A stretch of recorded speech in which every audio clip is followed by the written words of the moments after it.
is the Wheel of Time Spoilers podcast.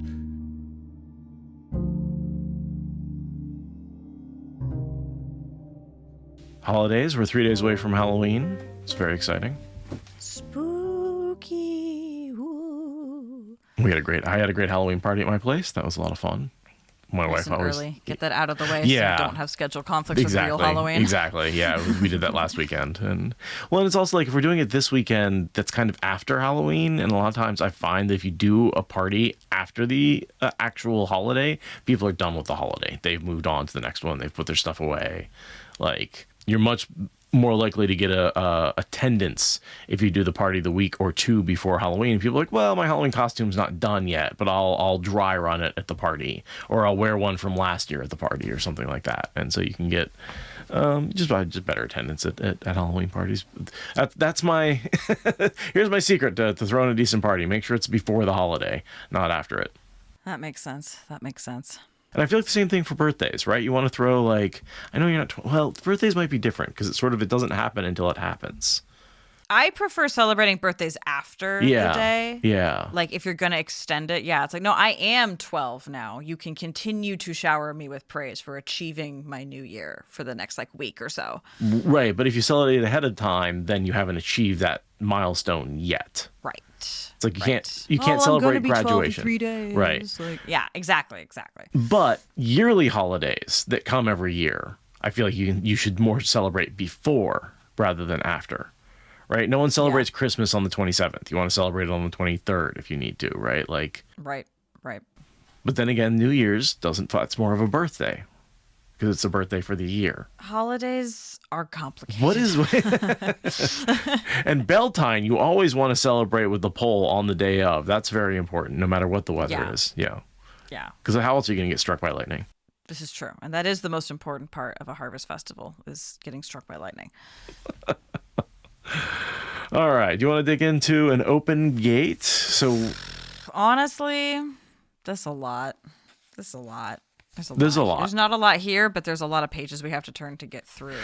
Yes. This is a low density couple of chapters. Now, I do like how much he is fleshing out the world in these chapters, right? This feels a little like doing a good job of Robert Jordaning the descriptions, but usually Robert Jordan has more substance mixed in with the descriptions. And again, I tend to find one or two things per scene that I want to talk about rather than an intricate storytelling that's going on. Yeah. And again, we're in Perrin, so we know that we are in pure Sanderson. There's nothing Jordan threaded through this. The only really significant thing that I find about this chapter is that Morgaise finally gets an answer to what the hell is wrong with her. Yes. That is the really, that's a very oh my God, moment, characters are talking. We're getting a plot loop closing. This is an important part of a growth arc. Everything else is the hand-waving details of Sanderson just fleshing out Perrin's camp. But I like Morgaise finally knowing what's wrong and being able to have that closure with Talonvor and all that. Mm-hmm. And just take some of that guilt, like, oh, it's not my fault, right? Like, and this feeling I'm having for this man isn't real. It's magically induced. Right. She's finally getting the diagnosis of having been in an abusive relationship. Right. She's finally learning that she was dealing with psychosis the whole time. It makes everything make sense. Right. It's great. But all the parent stuff before that about back and forth with the white cloaks and the who's doing what's it, where's it. It's low density. I guess I should read us in because this is a parent chapter. If you wanna. So our symbol is the Trollocs because we do get the battle later on in different POV. Goblin Trollocs. The Goblin, yeah.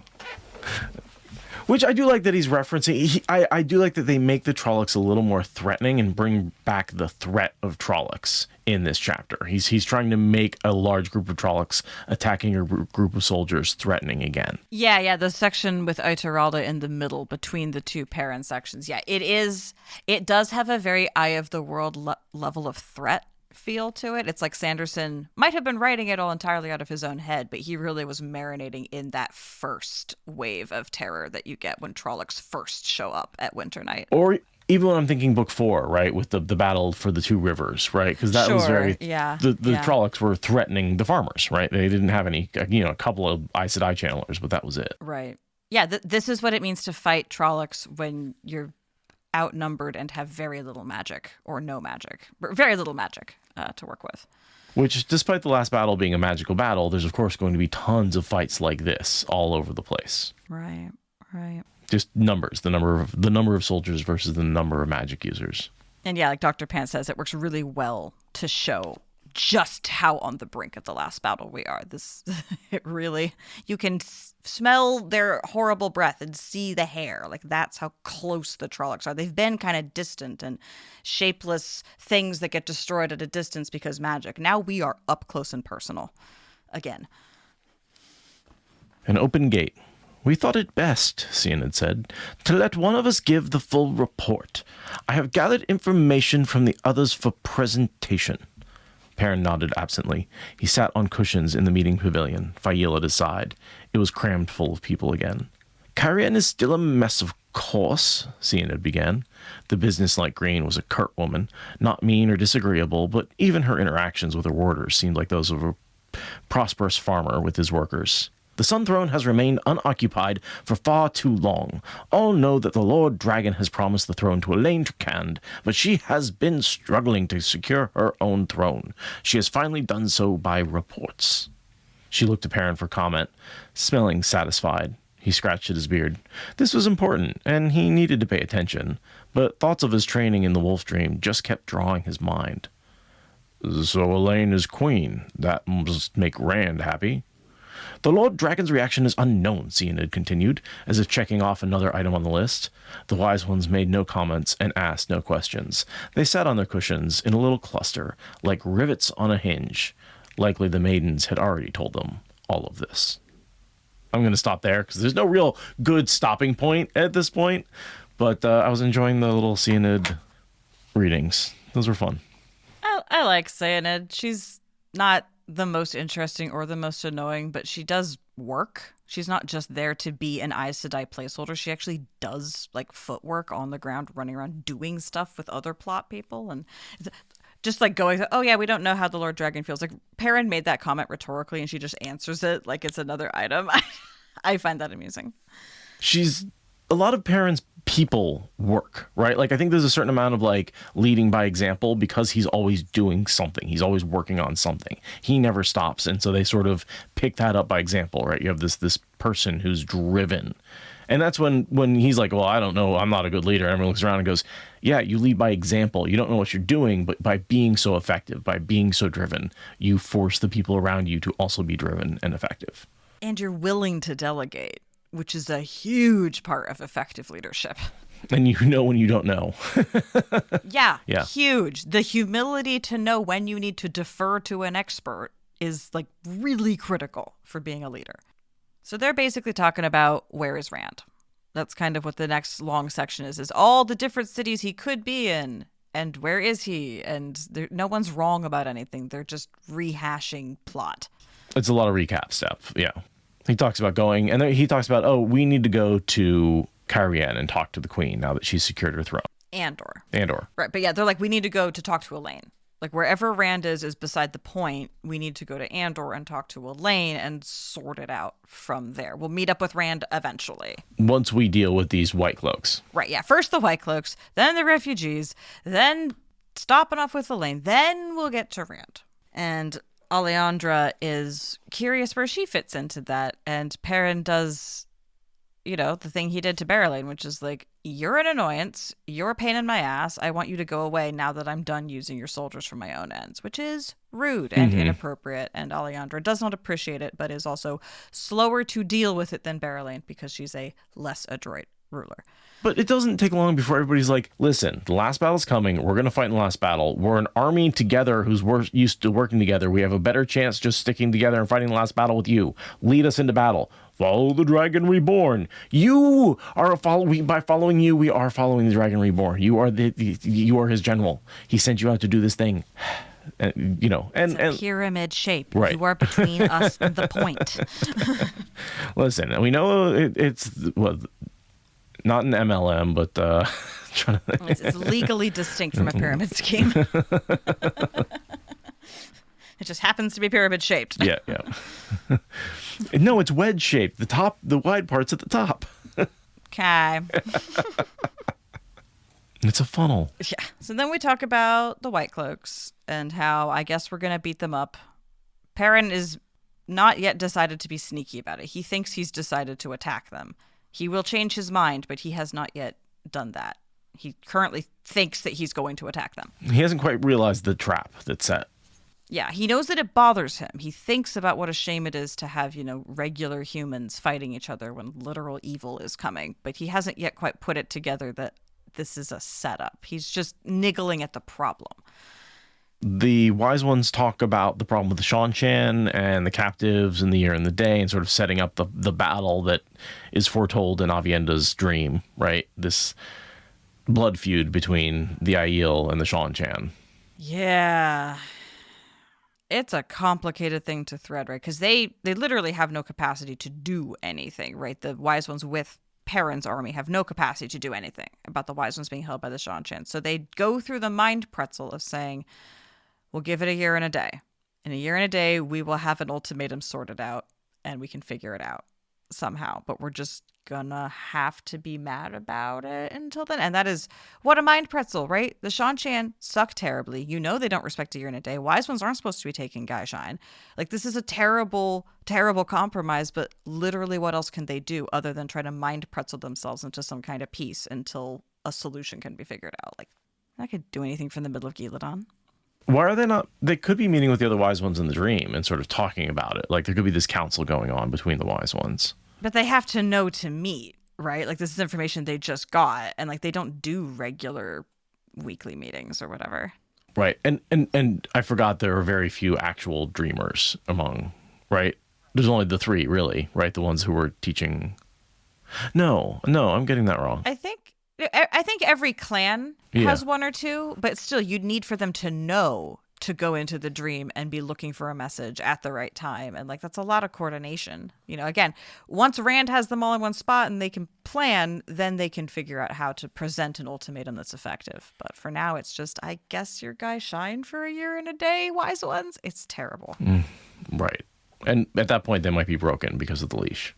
Which I don't know how much the wise ones know about the leash, but we as readers know that that's going to be a problem even for the hardest of Aiel. The Shanshan might be more overwhelming than Aiel's stubbornness. Although you could say Gawyn won with Aiel's stubbornness, kind of. She almost broke under the leash, and that was before she had her Aiel training. And then it almost broke her again in the dream, except that she was able to dream her way out of it after the Aiel stuff. I don't know. I feel like the Shanshan are like a force of nature and you can resist for a period of time. But ultimately, like, I don't know.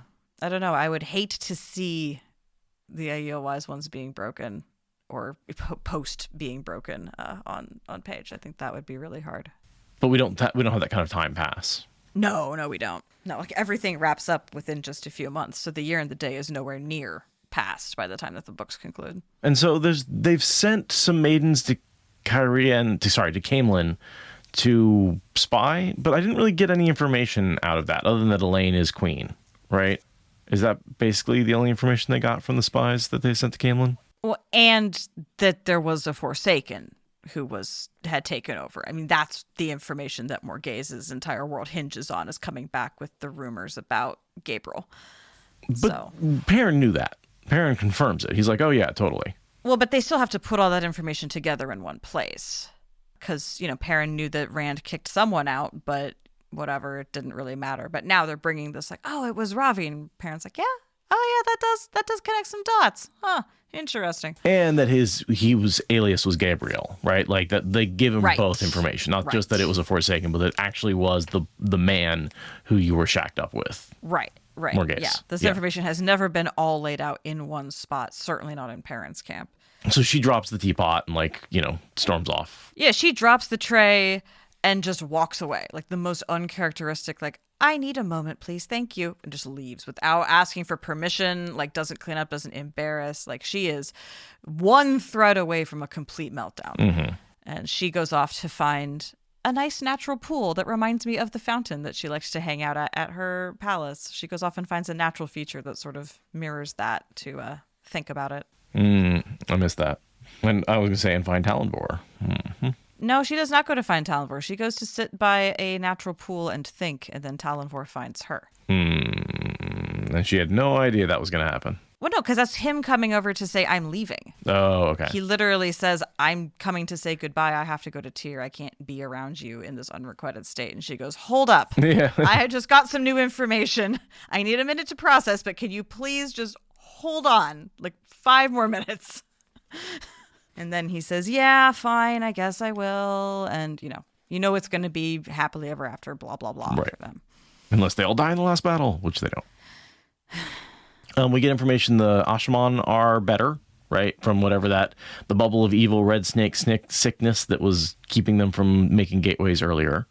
The plots have aligned enough that they're allowed to recover. Yeah. That's what I'm getting from that.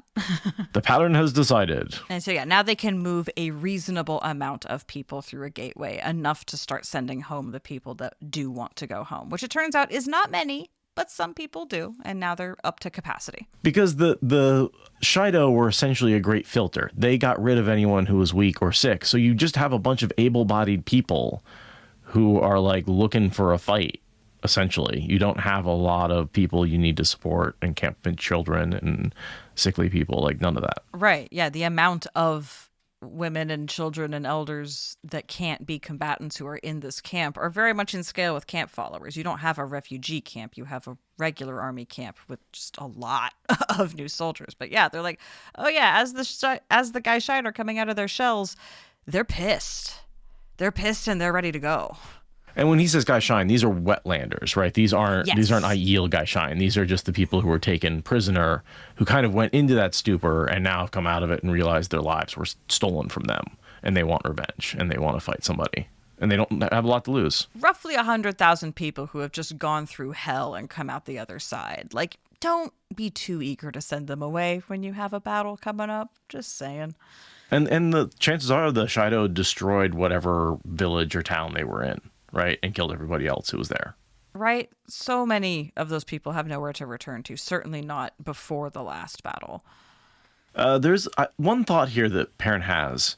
All too often, right, so here, what was wrong with Megidian? Erratic behavior like that was disturbing. All too often it was followed by some manifestation of the Dark One's power. And that line sort of makes me think that maybe in a lot of places they are killing anyone who acts erratically, so the Dark One can't, to stop the Dark One from getting into them. And now I have to wonder if there's a bunch of witch hunts going on in places. Oh, boy. Right, that you have these, oh, yeah, anyone who's erratic, all of a sudden, well, we need to murder that person before they explode with beetles, right? Because we didn't last time, and that was a problem. Oh, my God, I'd never thought about that. And then you can have these sort of moments in places that are essentially, killing weird people, killing others.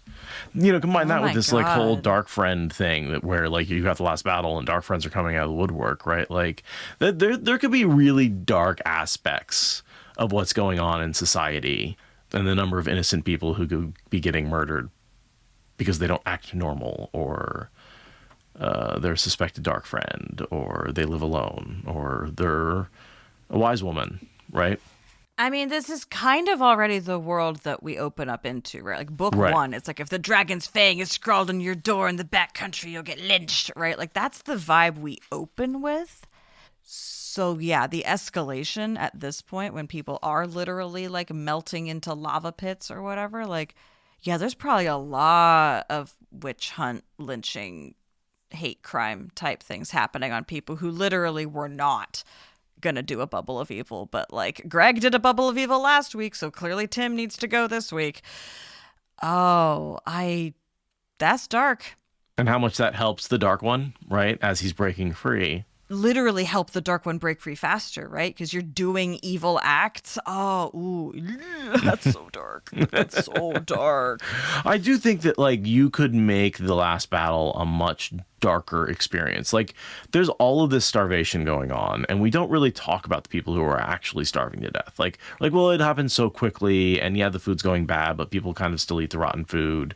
Well, we don't see a lot of people dying from disease from eating that rotten food. We don't see fields of dead bodies of people being diseased. We don't see starvation where people are, we don't see cannibalism. We don't see, there's so many things that could be going on if the world was falling apart for longer. Right. We don't see the warlord despots that just are abusing people because they're the only one with food. And yeah, just the hordes of skeletons wandering the countryside. We get descriptions of refugees, but we don't really dig into the true horrors of what a protracted famine looks like, partially because of timeline reasons.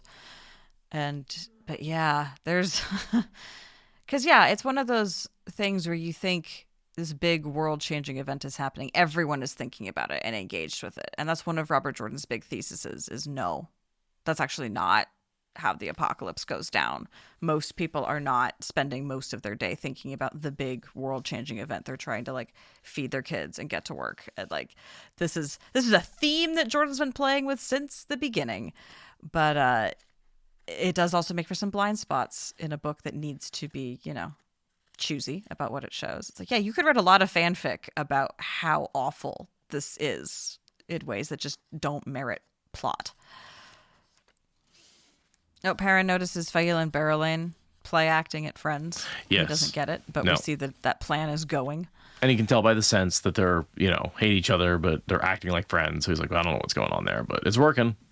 Yeah, the actual friendship hasn't started yet. They're still just in the fake it part. So yeah, Balwer does his thing. Information about the Shan-Chan being in league with Children of the Light, which like I feel like that's even old news at this point because wasn't that like Valda who made that deal and he's dead? Yeah, and Balwer says like I know it's old news, but it's important. And Perrin says I am so over it. I'm so over it. On behalf of the audience, Balwer, please leave it alone unless you have actual plot forwarding information.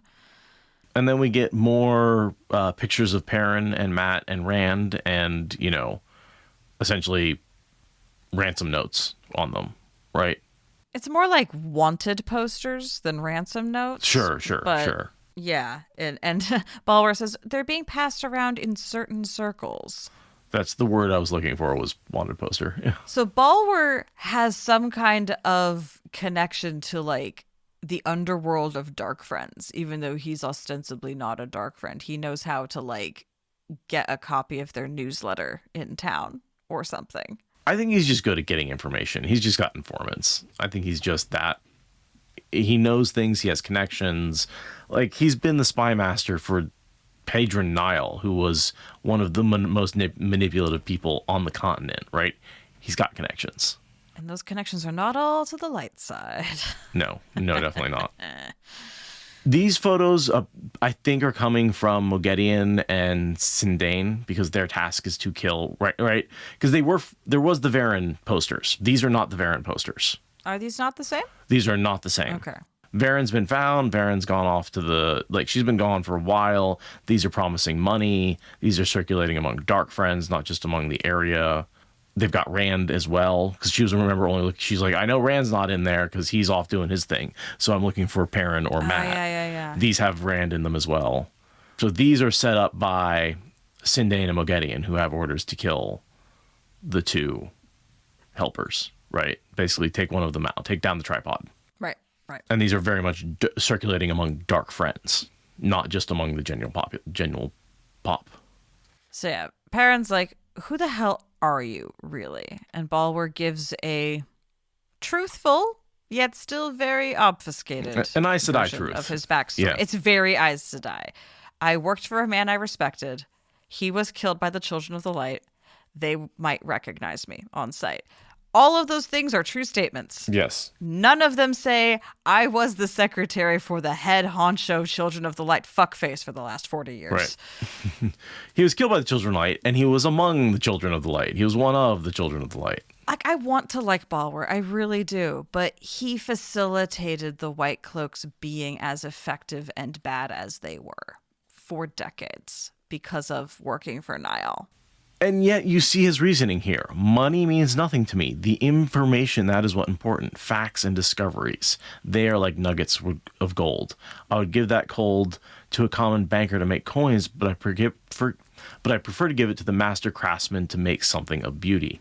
And that's what he saw at Pedron Nile. Pedron Nile took that information and was plotting and had a plan to take over the continent with the information that Balwer was giving him. And Balwer doesn't care if the Nazis are taking over. He just wants to see his information put to good use. Yeah, that's the part where he says, a master craftsman to make a thing of beauty. And I'm like, fascism? Fascism Can is be. a thing of beauty to you. Like, again, I want to like you, but you need to have a little more moral compass than to say it's an elaborate scheme, therefore I want it to exist. In this case, in that particular instance, he's talking about Perrin making the thing of beauty, which is the armor that he's forged together. He's talking about Perrin in this situation as the person who's the master craftsman. Well, that's fine because we like Perrin. Yes. But I'm just saying he shifted allegiance from Niall to Perrin as though they are a similar quality of man. And that really makes me question his critical thinking and like judgment skills. But I would argue that what he's saying here is before I had someone who's intelligent and now I have someone who's intelligent and good. And I much prefer to be with someone who's intelligent and good, even though the intelligence is the point, right? You need to be able to do both. I just think he should have shopped himself around to a better ruler than the White Cloaks. I want to like him, but I question how much I can like him. If he doesn't mind that the Nazis are taking over because his chemical lab is still going to get funding to make weapons of war. Like, I don't want to like you, dude. Yeah, but how many scientists, right? Like, you think that your side is the good side, so you support your side with your best scientific efforts. And how many wars can, how many scientists in America work because the funding comes from the military, right? How much of scientific funding? Almost all of them. Yeah, exactly. It's the thing where all the different chemical warfare engineer guys hung out and were fine with each other as colleagues after World War II, even though they were on opposite sides. I forget the name of the one guy, but like spent the latter part of his life just like swapping notes and stuff with other colleagues who happened to be on the other side of the war at the time. And like just didn't really see anything in Congress in that because they were just like, well, I wanted to do chemical engineering. Like I just wanted to be, and it's like wasn't an issue between them as colleagues. It's totally that. And yes, obviously we do love our German rocket scientists. Big fans of that, obviously. I mean, and even look at now, like what we cooperate with the Russians heavily with the NASA space program, and they're fighting a war in Ukraine that we are supporting the opposite sides of, right? Like, I just feel like Balwer had agency as a person to go where he wanted, and he chose to stay where he didn't have to stay. There's no reason why he had to stay working for the White Cloaks. He also helped get Morgaise out. Don't forget that. I'm pretty sure he also helped get her entangled in there and then regretted it. So again, he could have had the moral clarity to know he shouldn't have been working for those fuckers long before Morgaise ever wandered in. There's the thing about him not wanting to get paid more because it would be sneaky, or it would be not sneaky. He's like, that's how they can tell I'm not just a secretary. If you pay me more, they'll be able to that's like not safe for me to earn more money. Yeah, which I do appreciate the part where he's like, no, I really am in this for the love of the game. Like, I do not want nice things on the side. I just want the love of the game, which is cool. And to answer Vuji's question of what flavor of autism is Balwer, I say yes. That is the flavor of autism that Balwer has. The engineer kind, the I don't see people, I just see systems kind. And so we end this sort of POV of Perrin with him going, for the first time he found himself wondering if he was going to need an army to keep himself safe. You think you have Forsaken after you. I mean, until you learn to teleport and do the, anime, oops, I'm behind you thing, right? And then he's kind of all super powerful. But before that moment, he needs an army to keep him safe. Yeah. Well, Perrin is very slow to realize things. We know this about him.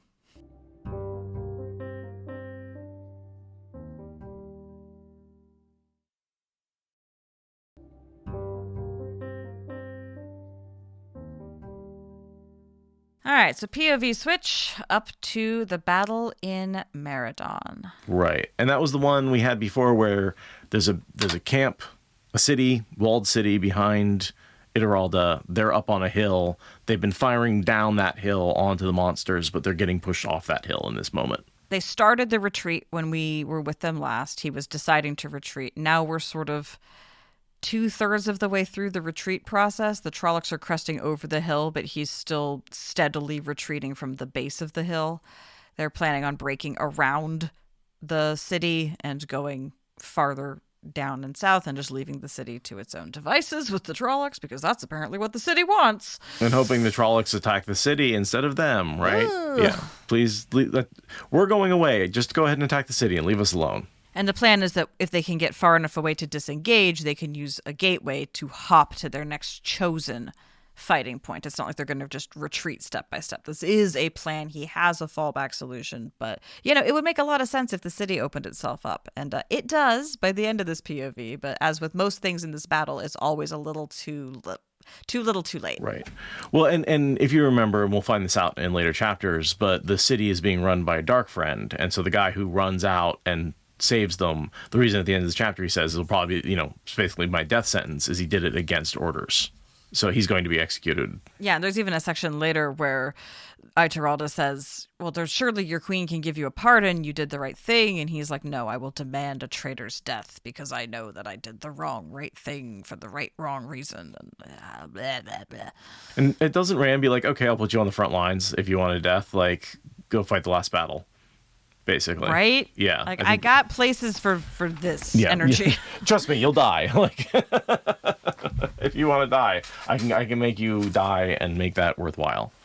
I don't know if he actually says that. I can't remember if that's canon or not. I don't recall. Yeah. So they talk about the triple pike line. We get a lot of details about that. Interesting here, we get a little bit more about Trollocs, right? We get the mines, as the Dragonsworn, as the army starts calling them. It's like now they're starting to interact with these Trollocs, and we're getting a whole nother generation of nicknames, and it's a new group of people interacting with these. And also I feel like it's a little bit like, oh, this is where Narg comes from, because he was a wolf-headed. Definitely. Like, no, Narg was not an anachronism. No, that wolf-headed Trollocs have always been on the edge of human speaking. People have always, that Narg was not an aberration, not an Eye of the Worldism at all. No, sir. And there's a couple of places here, and I noticed in these last 3 books where Sanderson kind of explains away Eye of the Worldisms that have been forgotten. I kind of love it. I kind of love the callbacks where he's like, no, I can make this work. I have the authorial flexibility now to make some of these Eye of the Worldisms actually fit the canon, and I like it. I'm going to explain them away. So yeah, this was a good one where it's like, oh yeah, no, there totally are the wolf-headed Trollocs that can talk, and we have found a bunch of those, and we give them a name called Minds because they're smarter than the rest, and they're a step below the Fades in terms of like directing the rest of the troops, and it's like, okay, this has never come up. When land with all the Borderlanders and all the talk of the Trollocs and all the fighting, I'll take it. Fine. It's fine. I was gonna say, the next thing I've got is his second in command, Lidrin, just losing his shit and basically breaking the retreat. The retreat's going really well. Everyone's holding their shit together. And then this one guy kind of loses his mind and everything starts to fall apart pretty dramatically. Why do you think he just loses his mind, or do you think that's a compulsion thing, or? I mean, the way that it just unzips the whole situation makes me wonder if, someone managed to lob a little blip of evil into that guy's head. Just one last little drop of the taint flying off of a Drakhar's spittle, just like getting in his eye and like pushing him that bit over the edge. Or his mind just broke because this is a terrible situation. What is it possible Grendel is already fucking with Ituralde and took the opportunity to no, because we don't know, he's not one of the last 4 commanders, right? Like that hasn't really formed up yet. He is known as a great captain. That reputation does exist, but this is his second in command who is going down, and I think Grendel's still busy doing other stuff at this point. But I wouldn't be surprised if, like, maybe there's a Dreadlord who's, like, hurling compulsion weaves out there in the hopes that it'll catch someone. Or maybe there's some kind of despair aura that the Fades can generate if 13 of them are, like, on a battleground for a day or something. Like, I would like to think that Lidrin didn't just break. I'd like to think that there's some sort of evil. This is the weak point. If we can break this one link, then, it unzips. Because there's 2 things that go wrong, right? Lindren is one. The other one is the horn that blows for retreat. Yes. That's not supposed to be able to blow. which to me, again, feels like there has to be, if not compulsion, it feels like Dark Friends at the very least. Right. I was wondering about the horns, too, because we don't know who gives the order, and there's no reason to think.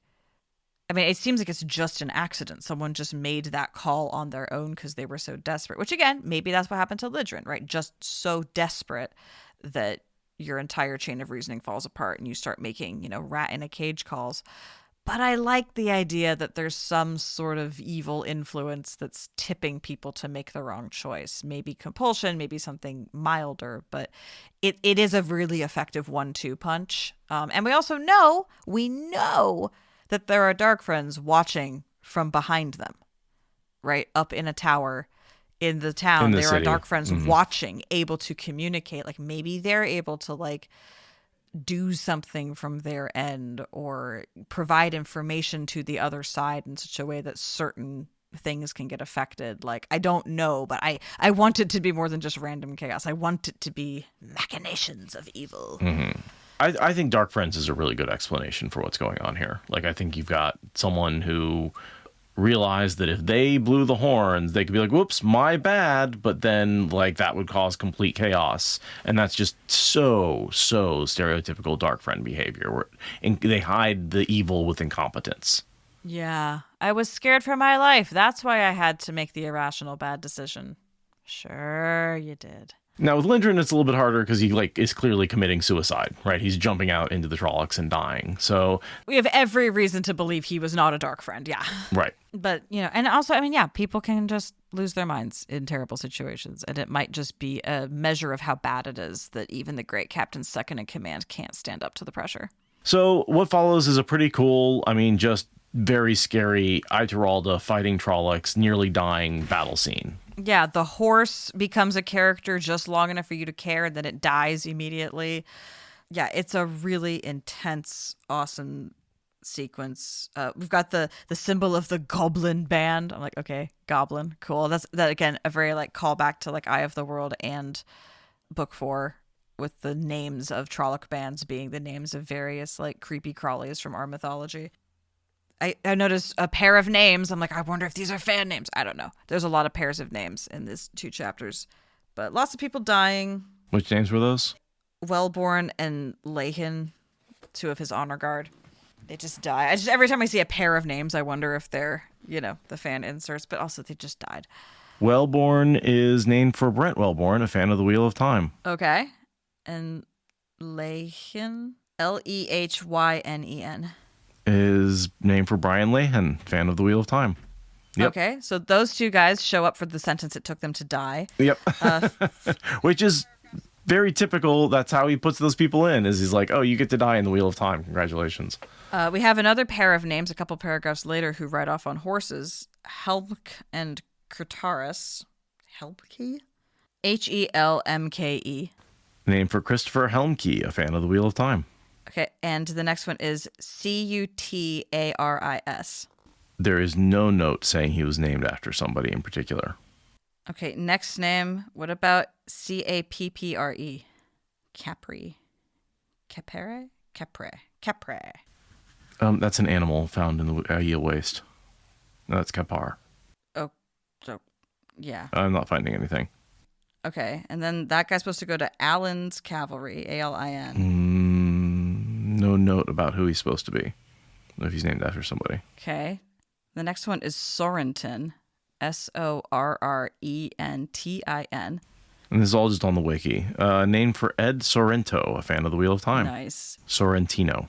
The next, okay, there's so many names here. We should just look them all up. The next one is Staven, Staven. And just because there's no note in the wiki doesn't mean they're not named for somebody. Sure. Yeah. Staven is named for Stephen Connolly. Okay, the next one is Rett, Rhett. Rhett Petchter. Nice. And then the last one that I've seen here is Timoth, which I'm assuming is a riff off of Timothy, Tymoth. Timothy Brown. Yeah. So that's an Ashaman that got sent off to burn the second set of siege equipment. He managed to really do a number on the Trollocs that way. So that was very fun. I was reading through this going, that's a lot of names. Surely this is mostly fans. And I am gratified that we found out, yes, they are mostly fans. Yeah. And those are fans who are doing, I think basically they're beta readers, right? Those are people who are helping him by reading through these books, this book as it was being written and providing feedback. Yeah, this podcast hadn't started yet when all of that was happening, so he couldn't have found us. I mean, I hadn't joined the fandom at that point, so. Right. Yeah, it's funny how much time has passed since, like, Sanderson was writing these books, right? Because that was like 2008, yeah. Wild. Sanderson's whole career has come since then, basically. You know, other than Mistborn. Yeah, he was a little baby author when this started. So Ituralde is saved by Yoeli. Yurli is how they pronounce it in the book. Where they got the R from, I don't know. But that's how they pronounce it in the audiobook, is Yurli.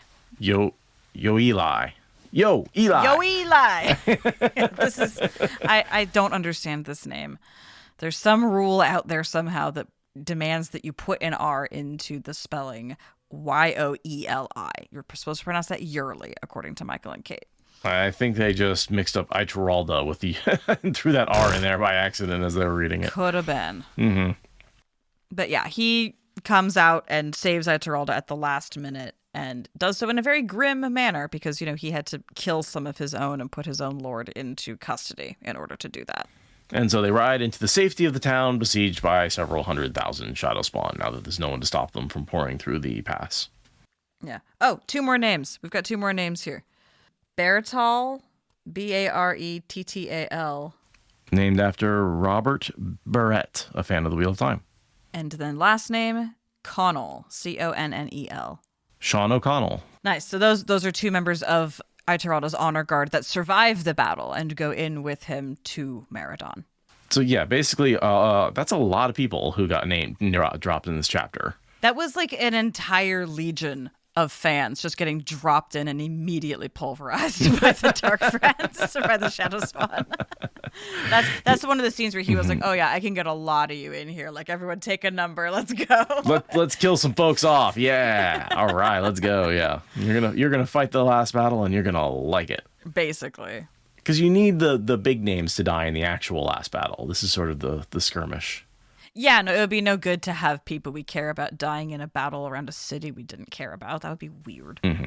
But yeah, Ituralde and his broken leg get rescued, and that will allow us to stretch the city into a more dramatic fight in the end. And then we end the chapter with Morgaise realizing that, and the Morgaise and Talonvor love story, right? The will they, won't they, and she finally realizes, oh my God, I've been manipulated by my former lover. It is not my fault. I still have feelings for him. I am compelled. I hate him, but I love him, but I hate loving him. I feel like Days of Our Lives should be playing over the background. Well, at least in this case, there's actual magic involved and not That's just narcissism and gaslighting. My evil twin fell in love with the Forsaken. So, yeah, it's annoying because it's the Talonvor plot, but it's good because it's actual plot closing communication in My Wheel of Time. You know, Talonvor says, I've reached a conclusion and an ultimatum. Morgaise says, I have information that I'm just going to share with you in a straightforward, simple sentence.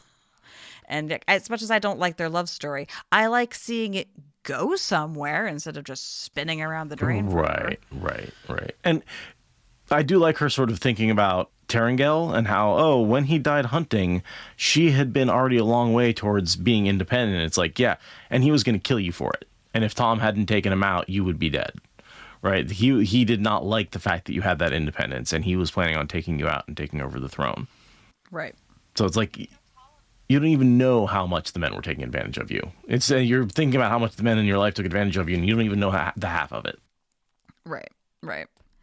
And, you know, I do also like, I mean, especially I don't like Talonvor. I really don't. I do like him saying, this is my problem with what's happening here. And she is able to say, well, that's because you don't understand.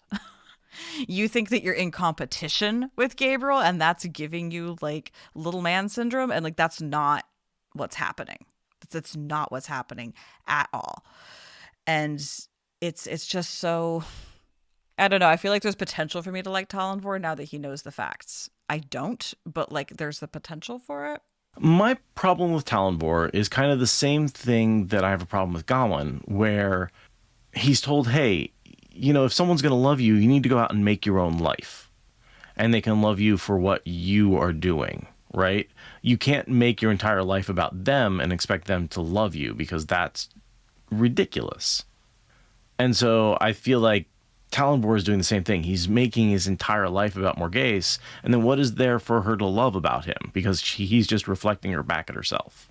Right, which she says is kind of what she needs. She needs a man who loves her for her and not for other aspects of like her station or whatever. But yeah, I still do think it's not a super sustainable way to be in a relationship with someone. I mean, it's good that he likes her for her, but also he fell in love with her when she was a queen. So I don't really know that he likes her for her. I'm not totally convinced.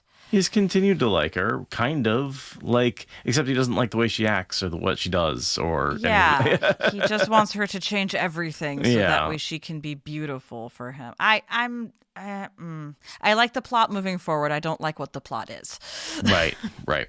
That's kind of how I feel. Their relationship always felt very weird, and there's a power dynamic going on there that's like kind of trying to be the reverse of a male, older male king and a younger female, person. But like I guess Talonvor is just the eye candy in this situation, right? Like, Except he's still the one doing the pursuing. So I just... Oh, well, at least there was communication in the Wheel of Time. and I do like her. Like, this is one of those things that, like, you and I and everyone, of course, have known since book 5, right? Like, Ravine, like that whole, when the Khan moment, right? That's such a famous moment. And like the idea that she wouldn't realize that that's what's going on when it's been common knowledge for 20 years to us. It's a weird realization to have a character realize relevant information this late into the series when being proximal to one of the main characters the entire time. Not just like out in the boonies, right? Like, she's basically been with Perrin a big chunk of this time, and like it's taken her this long to realize that. I like that Sanderson respected her enough to give her the information in a really unequivocal way. She doesn't have to piece it together. Like, it just gets dumped in her lap. I like that Sanderson respected her enough to not keep her in the dark any longer, but... Well, but I would have liked her to piece it together earlier, but like it would have been cool if she didn't have to be, like, she's supposed to be this smart, political savvy person who can put together small details and figure out, grand schemes, and she was a great queen and all this kind of stuff. And she didn't figure out that there was a Forsaken in Camelin when that was the most common rumor on the street. Well, he was specifically altering her mind to not suspect him. If it had been any other queen getting manipulated, she probably would have put it together from afar. But she was specifically the target. And I guess that tells you how much about the being targeted abuse can affect your mind and your perceptions of what's actually going on.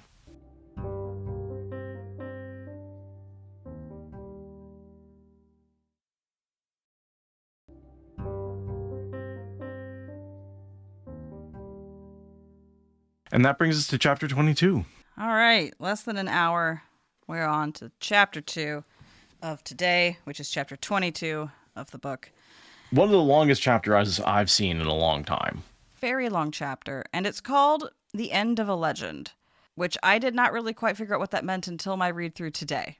I was never really sure what that title meant, because no legends get ended in this chapter. And I was like, what do you mean? There's no legends getting ended. This is just a midpoint connector chapter. And I finally realized today it's talking about how there are different ends to legends. And Matt learns an end to a legend. Not every legend ends on a happy note.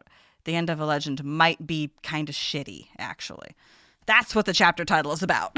This is Birgitte dying. Yeah, it's Birgitte dying in the Tower of Genji. Exactly. Right, that was her. She was a legend and she died in the Tower of Genji, and that was a bad end. But it's like, in my mind before, it was always like the end of a legend, like a character's gonna die, and it's like, no, it's just the concept of the fact that legends end. That's what we're playing with here.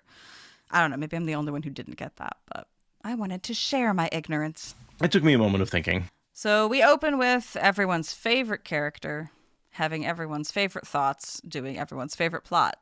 One guess. Gawyn complaining. All right, I'll read this in. At night, Gawyn couldn't see the White Tower's wounds. In darkness, one couldn't tell the difference between a beautifully intricate mural and a wall full of mismatched tiles.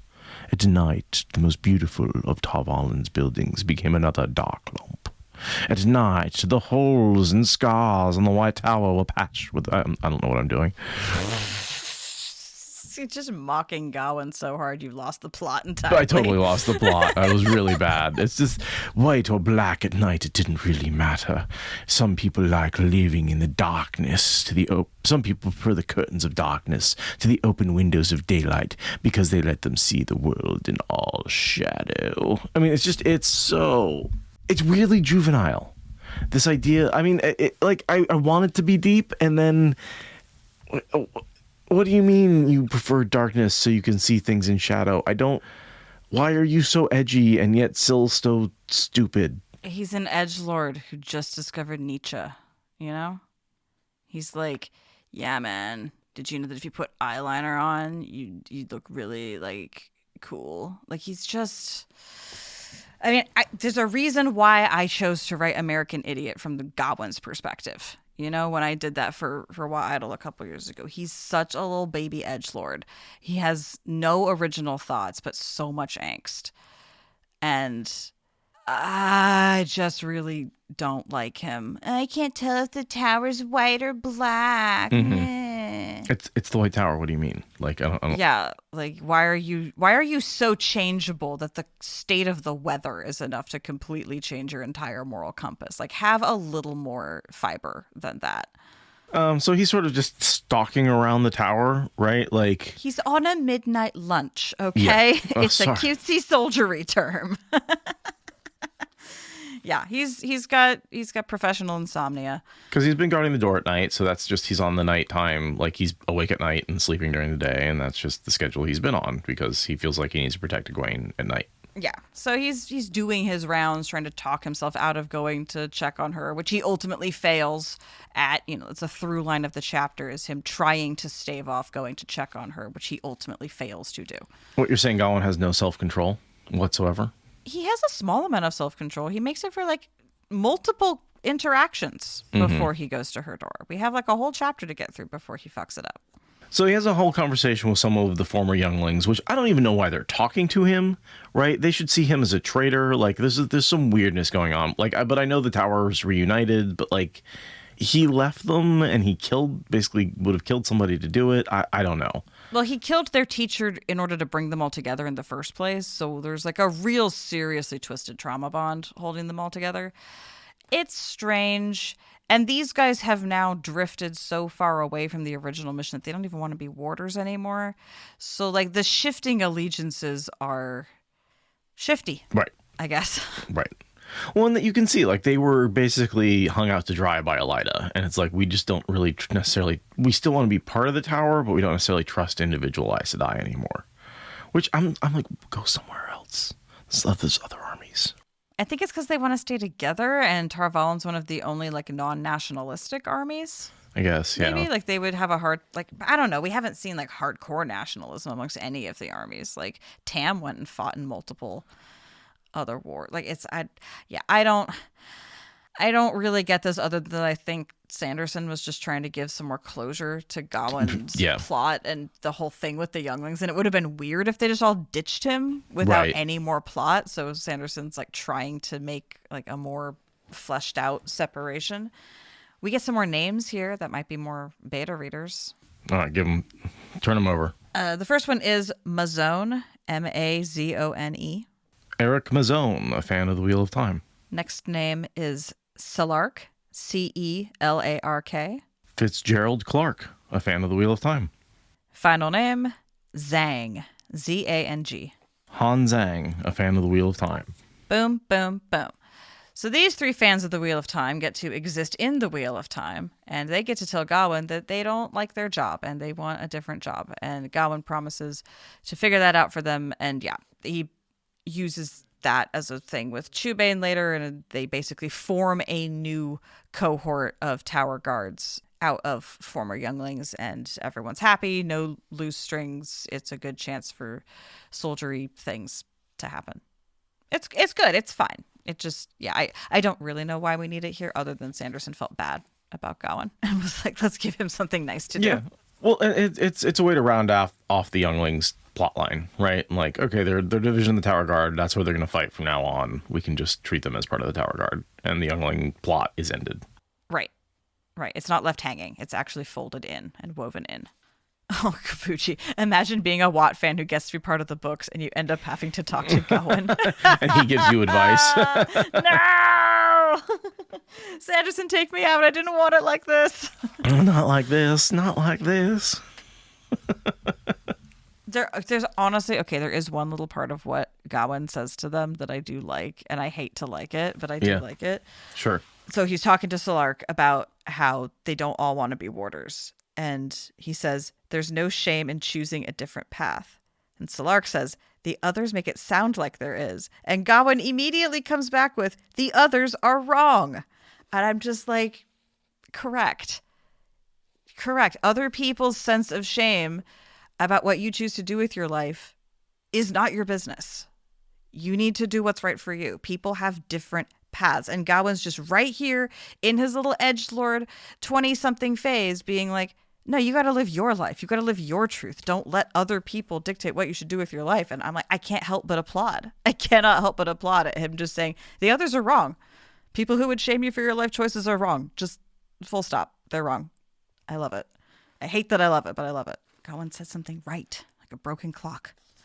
So then he meets with, he goes off and meets with Gareth Bryn. So, and we've had the Bryn-Gawyn conversation a few times, right? So we're sort of going back to that conversation they've talked about where Gareth Bryn is like, you need to find your purpose in life. You need to basically, the advice this guy just gave to the Tower Guard or to the younglings, right, is basically directly from Gareth Bryn in previous chapters.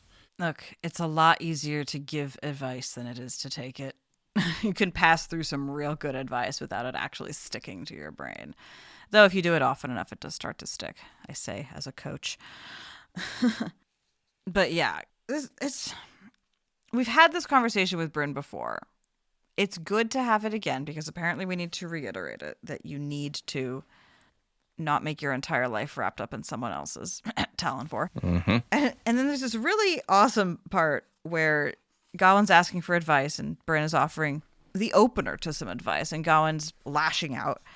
And Bryn says, I have only made observations, though I think it is curious that you conclude that you should leave her alone. Mm-hmm. It's almost like you do know the answer and you're just in denial like a whiny little butthurt baby. Yeah, and there's good advice, right? He's like, what do you want, Gawyn? And he says, Gawyn, I want to be your warder. And he's like, which is it? Do you want her or do you want to be your warder? Because those are similar but different. And that's, and that's sort of the difference between Lan, who was Moiraine's warder, but never hers. Right. Yeah, they were really, really close. And yet, not like that. Nynaeve, there was a spot for Nynaeve to move into, like right there. Mm-hmm. Mm-hmm. She did not supplant Moiraine in any way in Lan's heart. She took up space that Moiraine was not occupying.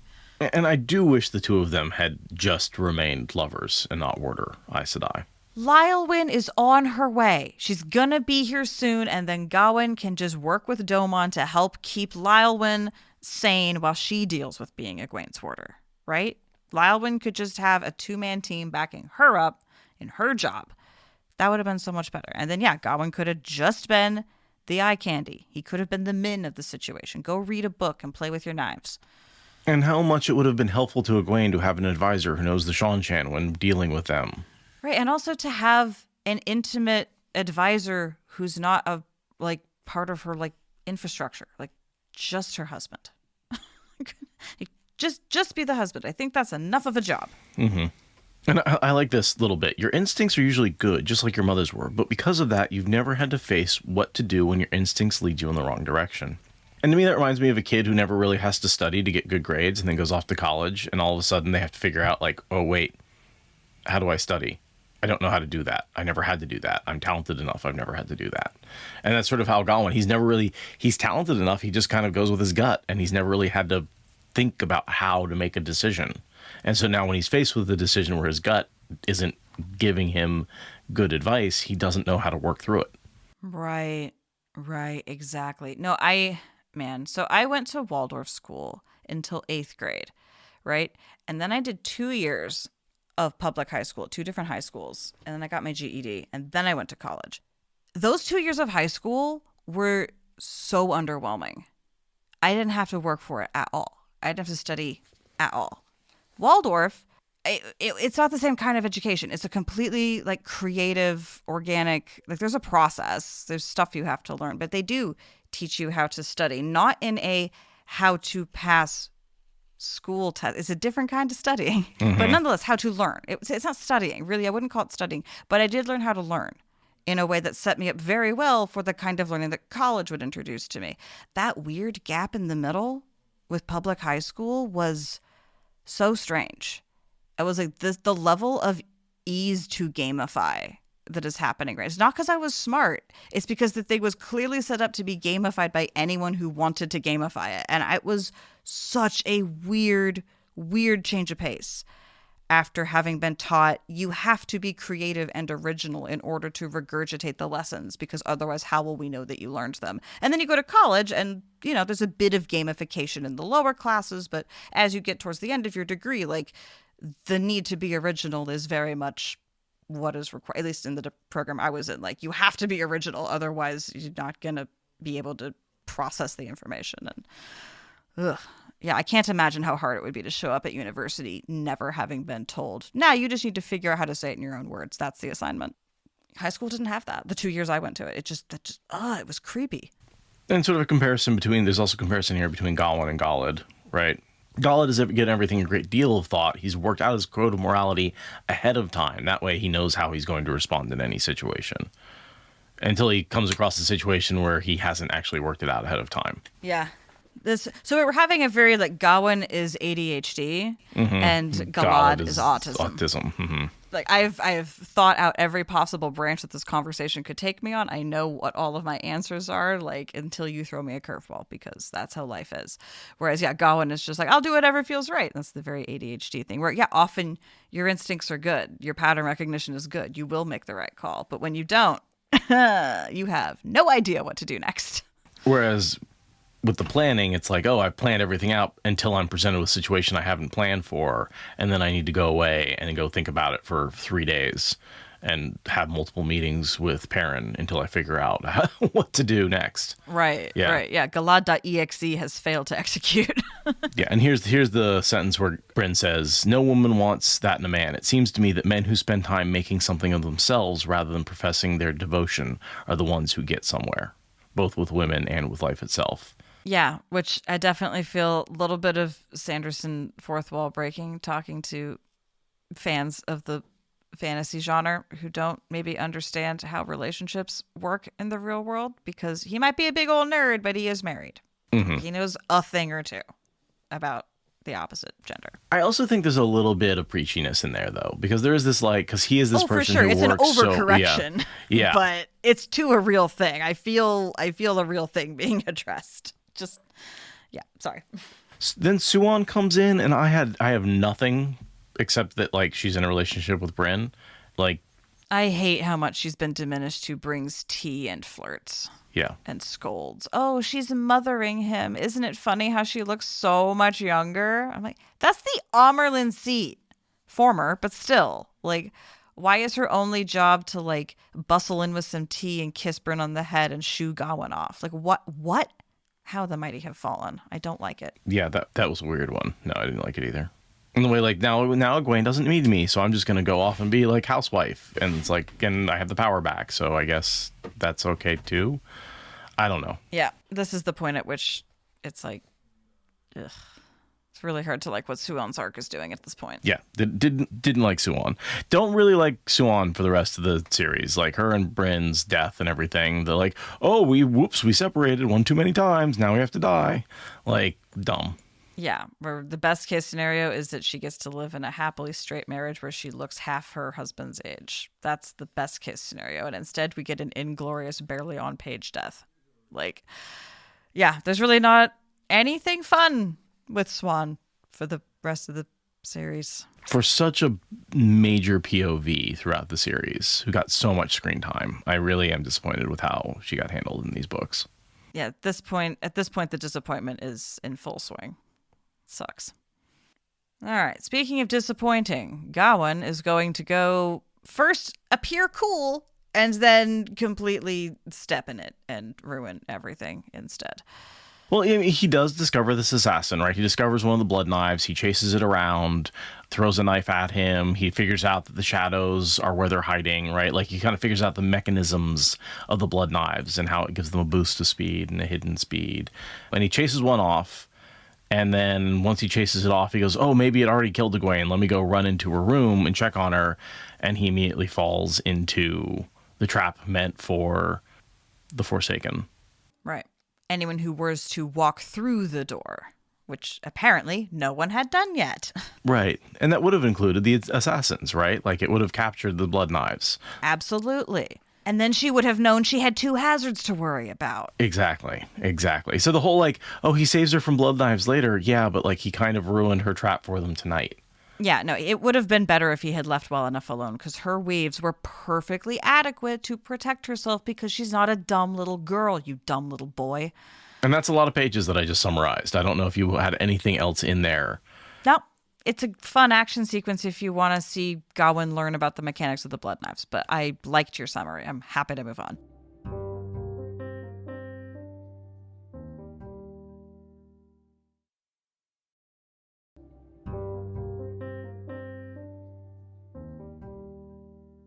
We are now switching locales entirely over to Matt in Andor. And this is Matt preparing for the attack on the Tower of Genji. So they're trying to figure out any advantage they can get, any way in, that sort of thing. They're trying to, basically get information about saving Moraine.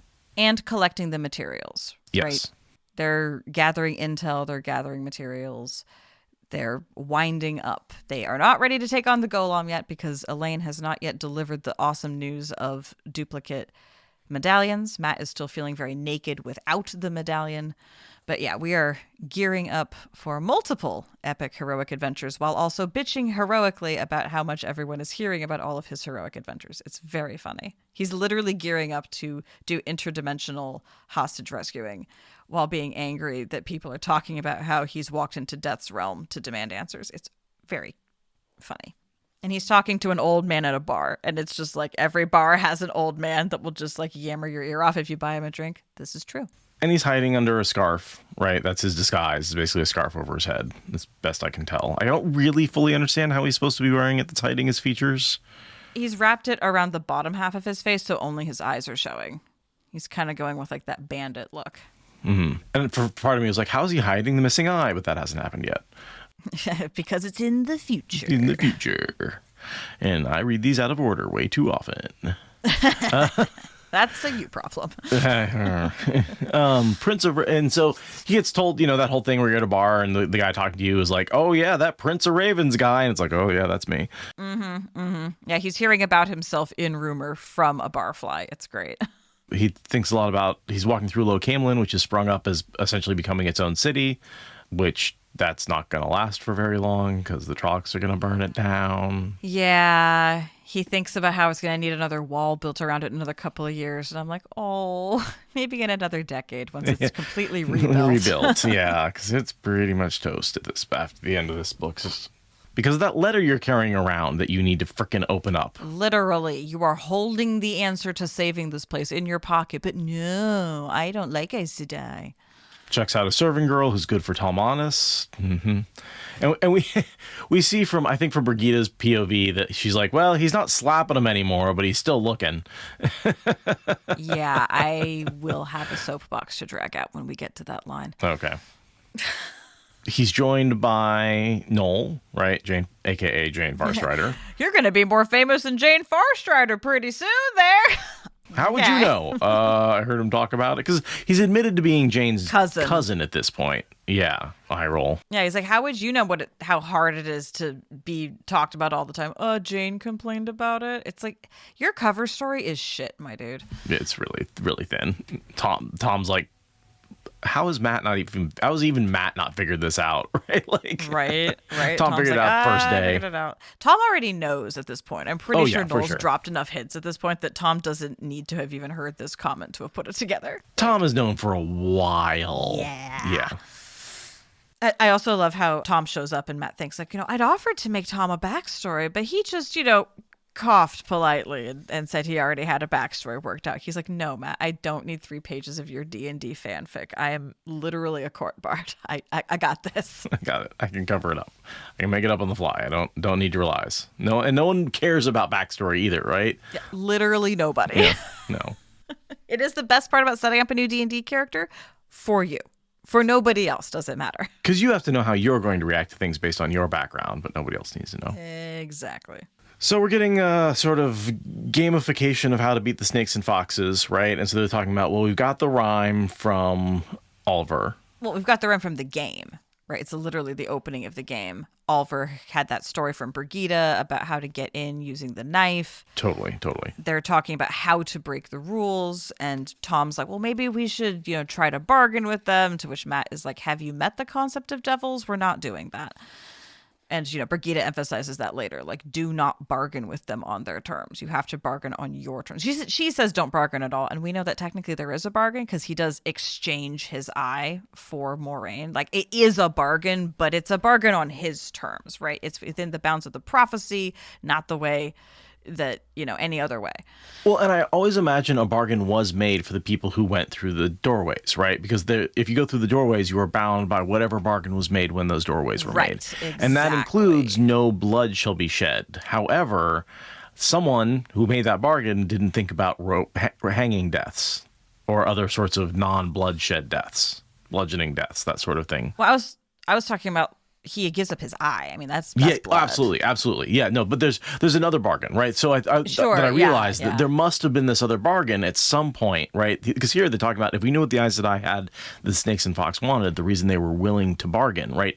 That bargain comes from going through the twisted red stone doorways. Those were created at some point by an Aes Sedai, and at some point a bargain was made that you follow the 3 rules. If you come in, right, there's that whole...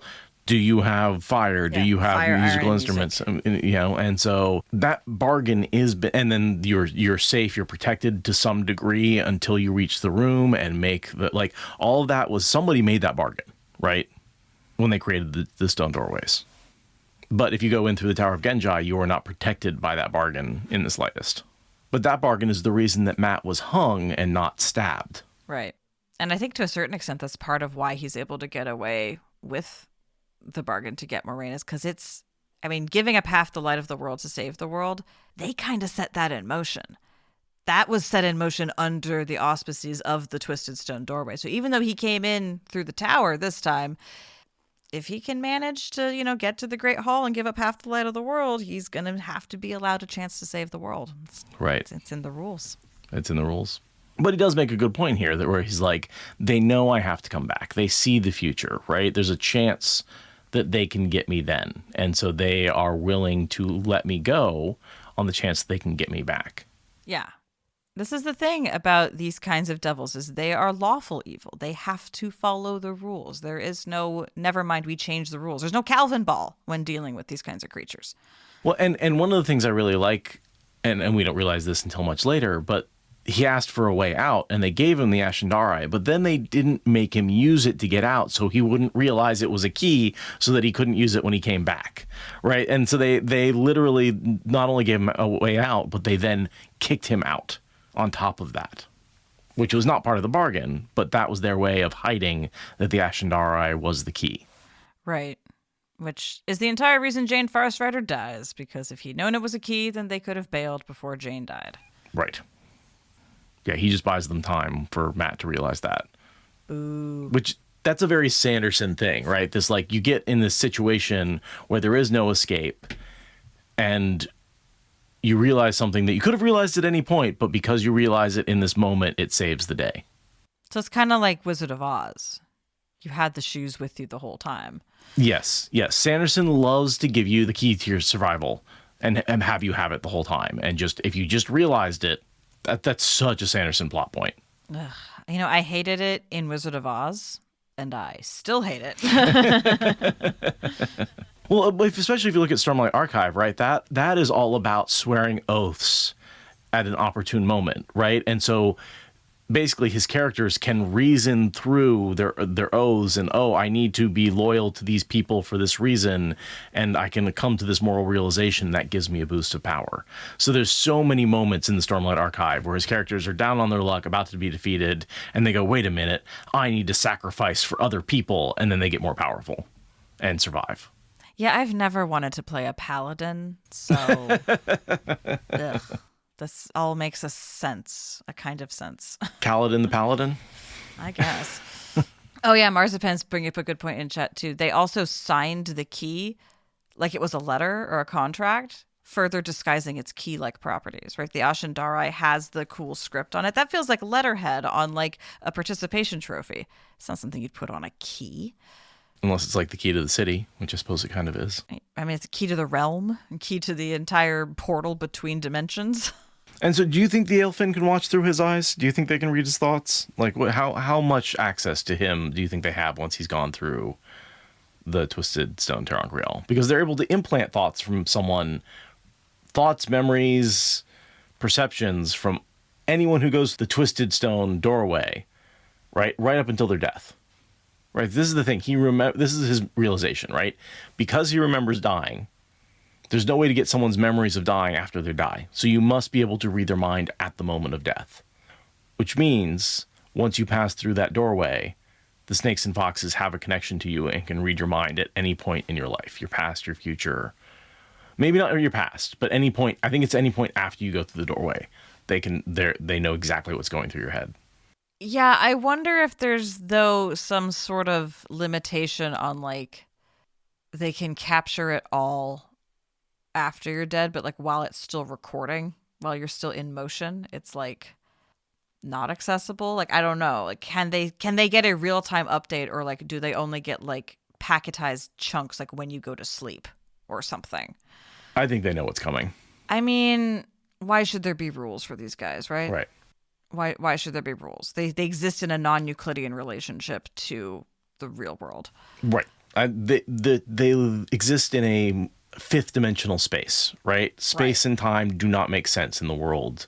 Like, he's there for 9 days, even though we only see him there for like an hour or so when he goes through the gateway, right? Like, there's a lot of space walls turn when there shouldn't, angles don't make sense. There's all sorts of weird stuff going on with time and space. So yeah, it makes the most sense that they're up to date with everything that he's thinking and doing. And yeah, he goes through that other scene that there's no memories of childhoods from all the people who have gone through. They only have information from the moment you enter their world until death. They can't go backwards. Time still has an arrow to it for them. Like, it's different than ours, but it's not going backwards. And we've seen that a lot in the Wheel of Time, right? The time in the Wheel of Time will often move at different speeds, right? Where you can move faster or slower, but never backwards. The arrow of time is always forward. And that's a very realistic way of looking at it, right? Because in our grounded world, in physics. It's grounded in physics, right? We know Robert Jordan is a physicist. We know has a physicist background, and we know that, like, yes, you can have dark holes, you can have mass that slow time, you can have acceleration that slows time. Time can always move at different speeds, but it's always moving forward. Right. And it kind of makes sense that you have these pocket dimensions that you can pop into, and like where time moves slower, right? That just makes sense to me. You can be closer to a gravity well. Yeah, totally. So yeah, they kind of go through their materials and Noel coming along, how they're going to break the rules. We've got fireworks, we've got music, we've got iron. Now, here's one thing I wanted to ask you about. I feel like steel should count as iron. It's just iron with like chromium atoms in it. It's still steel. I was just listening to a podcast the other day talking about kind of Halloween themed stuff. So it's kind of like origin of witches and stuff. And it was like, why iron? Well, because iron can point the way north. That's why iron has magical properties. It's magnetic. In terms of its like, why is it relevant to European folklore and fae stuff? It's like, well, because it's a rock that literally will point the way home. So if we're going by those rules for why is it relevant to fae stuff, then steel wouldn't cut it. Because you put a steel needle in water, it's not going to point north, right? It's got too much other stuff in it? I think it depends on the steel. I think it depends on the quality, the kind of steel you're using, because you can still have magnetic steel. Not all of it. Sure. Yeah. Yeah, I guess steel should count. And I've seen different fandoms where it does, right? Where they're like, yeah, anything made out of iron or steel, anything made of iron, right? So steel or, any other alloy that has enough iron in it is a problem for them. But in this case, it does appear that it just has to be pure iron. And to me, there's a little bit of like, well, iron rusts, so it's reactive in a way that steel might not be. And so maybe that reactivity is important. It's also, a myth, and it doesn't have to make sense, right? It could just be maybe steel would work, but they're not sure about it. Fair enough. I don't think it does. I think they use a steel blade, and it doesn't do shit. Yeah. No, that's an interesting, because, how different imaginary worlds choose to use shared lore is part of how folklore exists and how it works and how it is a living collective document that, people share. And it's the reason it's not science, right? Because, Pascal's triangle is Pascal's triangle, no matter what culture you're in. And you can go back in time and see every culture write the fucker down, right? It's super important to mathematics. And no matter where you are, you discover Pascal's triangle. There's not a universal law to iron. No, but there is a universal fascination with the Fae that is really interesting to see how that fascination permutates. And it's interesting that these Fae apparently are only reactive to 100% iron. They don't do alloys. Alloys take it down below the threshold of screwing them up. But then again, this is Wheel of Time is the basis for our myths, and they fade to legend. So, it's possible you get misinformation in there. Yeah. Or it's possible that Sanderson didn't know that was a level of nuance he needed to address and just was like, iron, moving on. Iron. Anyway. I think it's fine. Iron to bind. Like that's what it doesn't say steel to bind. It doesn't say iron alloys. It says iron. And it's an element, right? There's something about like, it's an element. It's not like an alloy. It's not a compound. It's just an element. And it's one of those elements that somehow, and iron is kind of a special element, right? Because it's the element that is the lowest atomic energy. I'm not sure if I'm saying that right, but like in stars, right, as atoms fuse together. It's not lead? No, it's iron. It's iron? Yeah. I feel like I remember learning this and being very confused by it when I learned it, so that tracks. Essentially, as atoms bind together, the nucleus of iron binds together. If it's smaller than iron, right, because if the atoms are smaller than iron, it actually releases energy when you bind them together, right? And that can cause more elements to bind together, and that's where basically our sun is fueling itself by fusing together elements until it forms iron. Iron, if you try and fuse anything with iron, it takes more energy than you get out of it. And that's the first time that trying to make an element with a bigger atomic number requires more energy input than energy output.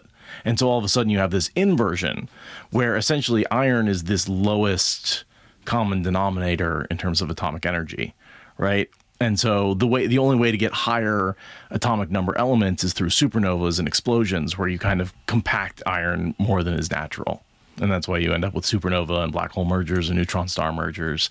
Like to make gold, you basically need a neutron star merger. That's the only thing energetic enough to force those atoms together, the nucleus of the atoms together. Yeah, I do vaguely remember this from third term chemistry and just being like, what? This is so hard to wrap my head around. But no, I remember this. Yeah. Yeah. Iron as an element is pretty cool because it's kind of the last the last element that's formed in stars without big explosions and supernova. That does kind of make it special as an element, especially if we're talking about interdimensional properties in this like Fae context. Yeah. Right. And any element that's higher atomic number than iron is going to be much more rare than something with a lower atomic number than iron. Right. Yeah. And be the result of, much more impressive things. It's pretty cool to think about the conditions necessary to make gold atoms because it's impressive. You don't just get that in your garden variety star. It's a pretty particular set of circumstances. And then just how much our modern society is based on iron and steel and like the ability to it's just so strong for weight. Oh yeah. You know what else is trippy is there's like so much gold in the Earth's mantle. Like most of it is in the Earth's mantle. It's not even like available to be had in the crust. No. But for mathy reasons, we have been able to figure out how much is in like the mantle mass of the Earth. And it's a lot, actually. That and water, right? I mean, again, it's not water molecules, right? They're OH molecules and hydrogen ions, but... Yeah. Hydrous minerals and solutions and fluids and other things that are beyond comprehension because of how much pressure and heat is going on down there. Anyway, this is not a geology lesson. Let's talk about It that. is now, apparently. Geology and science. That's why you came to Wheel of Time. Yeah, yes. Come for the lore, stay for the science. So yeah, basically they finish their conversation and Matt heads out into a rain-like event that sounds very Pacific Northwest. Yes, Sort of yes. just I was going to drizzling that. ambivalently. It's the kind of rain where things that are undercover still get wet because the rain isn't coming down vertically. It's just the air is wet and there's little tiny particles just drifting everywhere and nothing is dry. It's why we make fun of people who use umbrellas up here. It's pointless. Yes, exactly. This is the weather that makes umbrellas so silly. So he's got a couple of things going on. He's carrying a sword as a distraction from his staff.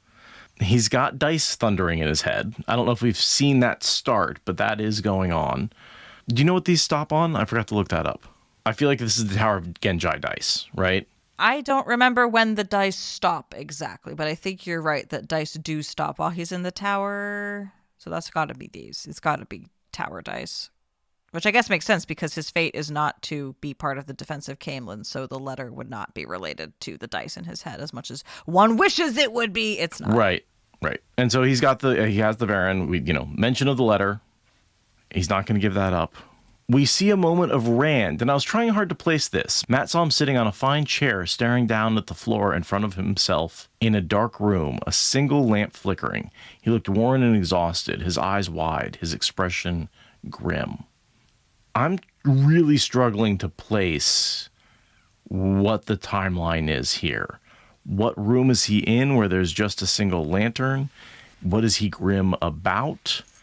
Is this post Veins of Gold Rand? Is this pre Veins of Gold Rand? The looking grim seems to imply it's pre Veins of Gold, but I can't think of a single time when he's sitting in a single room. Well, and also, didn't we agree earlier that Matt and Elaine are farther along in the timeline than Perrin? Yeah.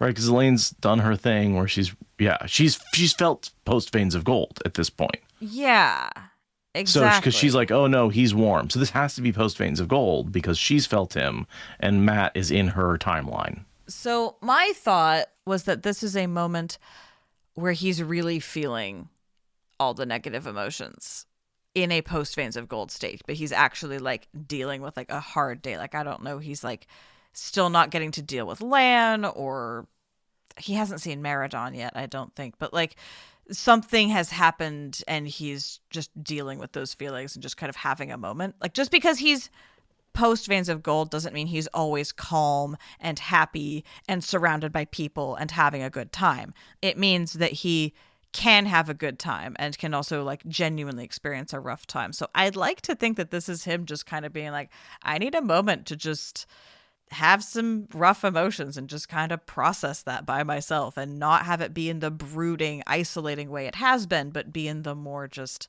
sometimes you need to be by yourself to think your thoughts. And maybe this is Maradon. I don't think it is, but the timelines are squirrely. Maradon, he isn't going to come to Maradon's defense for another week or two. I think they're in the city for quite a while before Rand comes to save them, but I'm pretty sure it's post Veins of Gold and everything else I'm not sure about. I agree with you on that. Doing our best.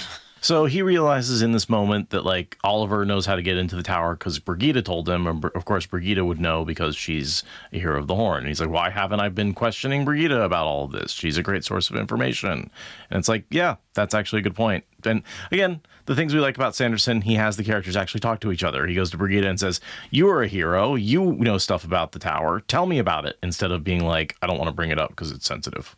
Right. And also, again, I feel like Sanderson probably thought of this when he was a fan of the books. Yes. And was why doesn't he ask her? And then he got handed the pen and said, fuck yes. Now he can ask her. Yeah, he asks. Right. So then on his way to Birgitte, there's this weird moment where there's nobody in the streets, which I don't really understand why there's nobody in the streets, except this one dude getting robbed who turns out to be a dark friend who's hunting him. So he saves the dark friend. The dark friend realizes who he is and then attacks him immediately after that. It's really weird, and I don't know what to make of it. You summed it up accurately, but I don't know what to make of any of it. Because what town are they in right now? Right? He's in Camelin, right? He's in Camelin. So what? And he's like, wow, there's no bad activity on the street. It's just dead on the streets.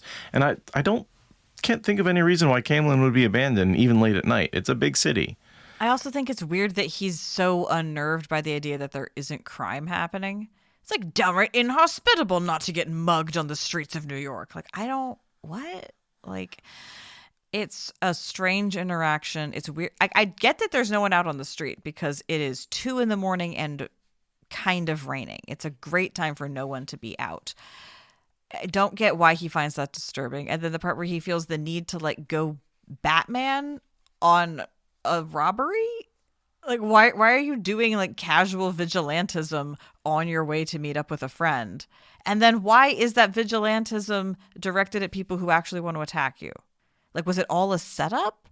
Like, was the city block cleared so that the robbery could be put in his path to trick him? Like, that seems really elaborate and fast and strange. And what's happening here? Why are we doing this? Yeah, I'm right there with you. I have more questions about why this chunk was written in. It feels like a piece taken out of a different chapter, out of a different moment, and stuck into this chapter. Yeah, Yeah, it feels like Athlon, totally. It does feel like the setup before the hunt for the golem, but it's not. I don't see why we need foreshadowing for the concept of walking through the city streets at night. It doesn't feel necessary. It feels like a weird side quest that could have been cut. So to me, what it is introducing the pictures, right? Because we saw Perrin discover the photos of him in the last chapter, and this is how Matt is supposed to discover that those photos are circulating and he's being hunted. But like, he kind of knew that from the Varen thing already? But it's not the Varen thing. This is different. But she still warned him about this exact thing. Right. Because she got the photos from being shown it as a dark friend. Right, so the source of the photos is kind of the same. Yeah. She's already told him that this is a thing that's happening. So So he stabs the guy in the eyes, by accident, I guess, even though he threw 2 knives. Yeah. 1 knife in each eye because he's lucky. His luck feat has leveled up again. I guess that's what we're here to show. And yeah, he heads off into the rain, and we POV switch to Birgitte at approximately the same time, who is doing bodyguard duty at a opera. One more thing to say about Matt, the way he defends himself with the scarf, which is whatever's on hand, it's very Jackie Chan in the whole like... Yeah, totally. Yeah, he's being knifed, and he's like, oh, I've got a scarf, quick, stab the scarf, not me, and then takes the guy out with the scarf. Which, not mad about, because Jackie Chan's fun and Sanderson writes that sort of thing well, and it fits with Matt's character.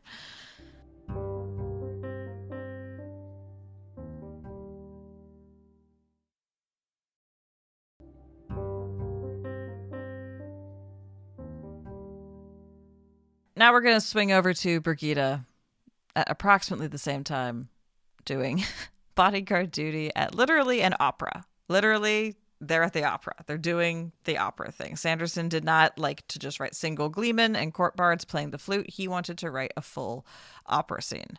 So, but I also feel like that is something Sanderson is doing. That is also something Jordan was doing, right? Jordan created the Big Top Circus. Oh, he even introduced players back then, didn't he? Yeah, he introduced players and it was starting to create plays. And that's really more what this is. Yes, it's opera, but it's also the beginning of plays and playhouses, and you're getting almost setting up like Shakespeare, right? Yeah, no, exactly. I've been to opera. I've been to a bajillion different kinds of musical theater. I've been to regular non-musical theater. Jordan definitely set this up, but Sanderson decided he wanted to go for an opera scene. He could have gone with he could have done Shakespeare in the Park, but no, we have a shrieking aria with a dramatic death and little candles around the front of the thing. It's so It's great. I like how Birgitte is like, God, I hope this fashion of seeing players represent people passes quickly. and you know what's so funny to me is this is how I feel about audiobooks, right? I feel like I love an audiobook that is told by a single bard doing multiple voices, right? For example, Dungeon Crawler Carl, which I'm going to bring up again. That's one actor for the most part. There's one or two other actors later on in some of the later books who do a few voices. But for the most part, that's one person telling the story as though he's a bard, right? And then they're like, oh, we want you to do these storytelling audiobooks with sound effects and multiple voice actors, and I hate them. I hate the fad that is multiple people doing multiple players. It's very hard to understand. Everyone's at a different volume. Full cast, soundscape. Yeah, all those radio plays, right? Like, do not like them. And so I'm like, oh yeah, Birgitte, I get you. Let's actually focus on the story told by one person, and it's going to be better than having all these random actors play these different characters. How dumb of an idea is that? Yeah. I have fallen in love with exactly one radio play ever, and that was early on in my audiobook obsessed era. And yeah, now I find the concept totally unsettling. I even find too much voice affectation to be a real hit or miss. So yeah, I definitely feel Birgitte on the you kids get off my lawn with your bullshit gimmicky bells and whistles and give me some good old fashioned narration. Mm-hmm. Tell me the story. Totally feel it. Yeah. And at some level, I do feel that way about our movies. It's like, I'm so sick of just actors and special effects. Tell me a good story. Yeah. We get a little bit of gut-wrenching memory forgetting, right? Brigitte's forgetting her memories. She barely remembers Geidel Kane. You know, I think we know later what's happening is she's kind of her physical presence, because she's stayed alive this whole time, she's been able to leak back into Teleron Riyadh. And like everything she's losing is sort of anchored to her, but I feel like it's in Teleron Riyadh, so that when she dies, she can go back and become Birgitte of legend. Yeah, she has too many memories for one person to hold. They have to go somewhere else in order to exist. And back to Teleron Riyadh makes sense. But I think if she died right away without being bonded warder, she would not have had a chance to leak back into Teleron Riyadh. She would have just died in that moment and been taken out of the pattern. That makes sense. And the opera that's being done seems to be some sort of, I'm not sure if it's a, Romeo and Juliet style thing or some other kind of deal, but it's all about the death of a princess. And that's, poignant given that, the nation of Andor just managed to put a succession crisis to rest without the death of a princess. It does seem a bit of a weird story to be telling right after a secession war. I think it's just because it's a really old story. Because you'll notice that the title of the story is The Death of Princess Walishen. And we've only ever seen the word princess in these books one other time, when Elaine was thinking about one of the people that they met on their way back to Camelin, who insisted on calling her Your Highness. And Elaine kept trying to explain, like, you can't call me Your Highness. I'm not queen yet. You can call me daughter heir. You can even call me princess. It's a very old-fashioned term, but you can call me that. That's the only other time the word princess has ever been used. So the fact that it's in the title of this story tells us that this is an old folk tale, and I'm guessing that's why they picked it, is because it's like, it's not a modern controversial current events kind of story. Like, this is a story we all grew up on. This is part of the lore of Andor. And this guardswoman Kyla Bent is named for Kyla Bentley, a fan of the Wheel of Time. Oh, she actually gets a lot of page time too. She interacts with Birgitte for a bit and is like very much present. Oh, good for you, Kyla. And then Birgitte, I love this line from Birgitte. How did you protect a woman who seemed at times so determined to see herself dead? And yet Elaine was so very capable. So there's that little bit of struggle that Birgitte has, because Elaine is a getting into trap machine, right? Like getting kidnapped, but she's very effective at ruling. She's very effective at getting out of those traps as well. Well, mainly because she has friends like Matt and Birgitte, but yeah. And then she has this really foreshadowing line. She'd be good for Andor, assuming Birgitte could keep that golden-haired head from being lopped off its neck. I'm like, oh, Birgitte, that's how you're going to die. She gets her own Birgitte. haired. Yeah. Her golden-haired head gets lopped off its neck. It's so sad. I missed that. That's a good catch. Sanderson put that there on purpose. I feel like at that moment, Sanderson was like, I know exactly how Birgitte dies. Mm-hmm. Foreshadowing. Yep. He does like to do that, which is have the character say things that are like going to happen to them later. Yeah. And I like it. I think that's a good thing for a spoilers podcast to be able to catch. And then, Kayla brings news of a disturbance to try to give Birgitte a break from, listening to a soprano doing yet another long aria. And it's Matt. It's a great little moment where Birgitte gets to go hang out with Matt.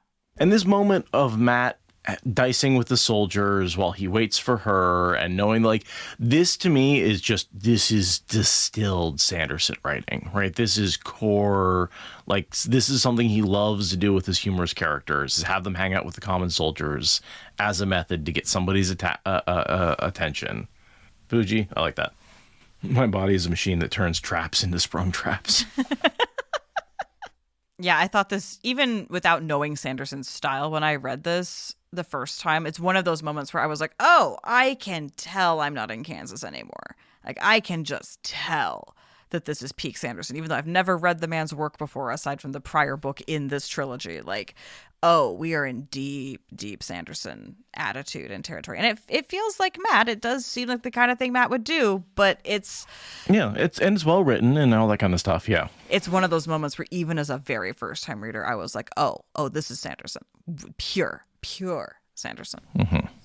And then Birgitte shows up and they take off and she says, Raven Prince? I don't want to talk about it. Why not? Because I'm getting too bloody famous for my own good, that's why. Wait until it tracks you across generations, she said. I love that little interaction because they're both super, right? He's basically going to be Odin. She's, Birgitte, the Amazon archer, right? They're these incredible legendary stereotypes in our world. And they're kind of talking about, oh my God, I don't want to be famous. Well, too fucking bad. You're about to be generationally famous. I like that little interaction between, it's like two celebrities being like, yeah, just wait for it. Mm-hmm. Yeah, no, for sure. And then they have she has a thought to herself later about like, oh, Matt's seen the Finn. That's what all of this is about. We've talked about his memories. I should have put it together. And yeah, it's nice to have their camaraderie as colleagues of a very specific niche club where you have spare memories that aren't really yours in your head and you're connected to the horde. And it's so fun to see their rapport. Talking about that. And I love that she clocks that the sword is a decoy right away. She's like, he doesn't carry a sword. Oh, decoy from the staff. Gotcha. Right. She immediately clocks that. Yeah, totally. And then, he takes her out for a drink and she's like, fine, but I have to drink milk because, I'm using any excuse I can to not be a raging alcoholic. Well, and I think they don't want it's a legitimate concern, right? That like, if you know alcohol is bad for a baby and you know that if your warder drinks, you feel it, which is not normal for other warders, right? Male warders, they don't get the mirroring. So is it possible that somehow your body is affected by the alcohol and then the baby's body is affected by the alcohol, right? And developmentally, that could be a problem. The magic is misogynistic. Got it. No, just the author who wrote it. Fair enough. But that does seem to be like, there is this connection between the female warders and their Aes Sedai that is not between male warders and their Aes Sedai. Yeah. I prefer to think of it as Birgitte just looking for an excuse to stop being an alcoholic and needing an external reason to hold herself in check. To me, it has the same source of women falling into the same period pattern. Is this idea that there's this mirroring going on in terms of emotions and periods and stuff like that. Except that actually has a grain of truth to it. Whereas there's no, real mechanic for bonding to compare to. But that's what I'm wondering, like that's where he's trying to say, like he's anchoring this mirroring in that sort of period mirroring that anyway. Light blinded fool. When Tavara takes steroids, Andrel's balls shrink. What? I mean, Marzipan's right. We don't ever see the Ashaman bonding women or men and experimenting with this sort of thing. So, yeah, men bonding other men. Yeah, that'd be really funny if same gender bonding just always made the alcohol thing go. That would be really funny. I also do respect Birgitte's decision to not get Elaine drunk during a negotiation. Even like pregnancy aside, just the cognitive load of suddenly getting tipsy when you're trying to be like politically astute. Tough.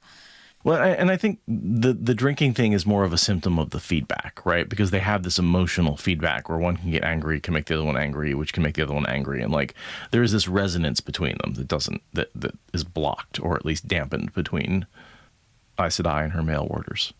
And then I love this little exchange. There's this issue. What issue? The Tower of Genjai. That's not an issue. You stay away from it. I can't. Of course you can. It's a flaming building, Matt. It can't exactly chase you down. It is funny. It's like when I stumble over my own feet and like the ground reached out and grabbed me. Not my fault. Yep. So there's some good exchanges. There's some funny. I like their relationship, and this exchange helps it, right? I do think that they're at that level of comfort with each other where they can joke around like old army buddies. Yeah. And she's like, look at that bartender. He's hot. And it's like missing several teeth and most of his hair. God. And she's like, oh, yeah. And this is where we get the amazing line. She likes ugly beer as much as she likes ugly men. And I'm just like, I love Birgitte so much. She's just like, give me that gnarly, yeasty, stick a fork in it beer. And also give me a one-eyed, scraggle-toothed, barely any hair man to serve it. I'm just like, you are ridiculous, ma'am. And I love Matt's. I've never seen an uglier man, Birgitte. Well, you haven't been around long enough because I've seen them uglier and they look good. This is the best looking man in this location. That's all. Like, wow, Birgitte. Wow. But, there's a lid for every pot. Birgitte is the archetypal proof of that. She's a lid to a lot of unlidded pots out there. I guess. But she only wants that one pot type, I guess. Mm-hmm. Well, and it comes back to the fact that her soulmate is ugly as sin traditionally. Right. And it's just they all look like him in that regard, and that's how being in love with someone across many lifetimes works, apparently.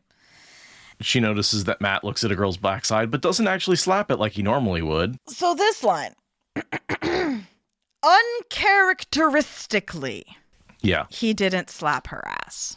Mm-hmm.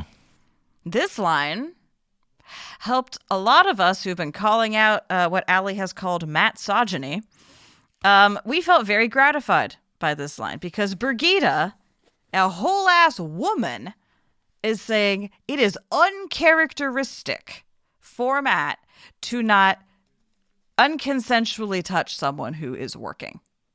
This is not a thing that he just started doing under Sanderson. This is not a thing we've been imagining. This is something that is uncharacteristic of him to not do. A lot of people have taken refuge behind the idea that he's only doing it to people who are interested. It's stated multiple times he has a knack for only harassing people who are willing to be harassed. No. Bugs Bunny gif. No.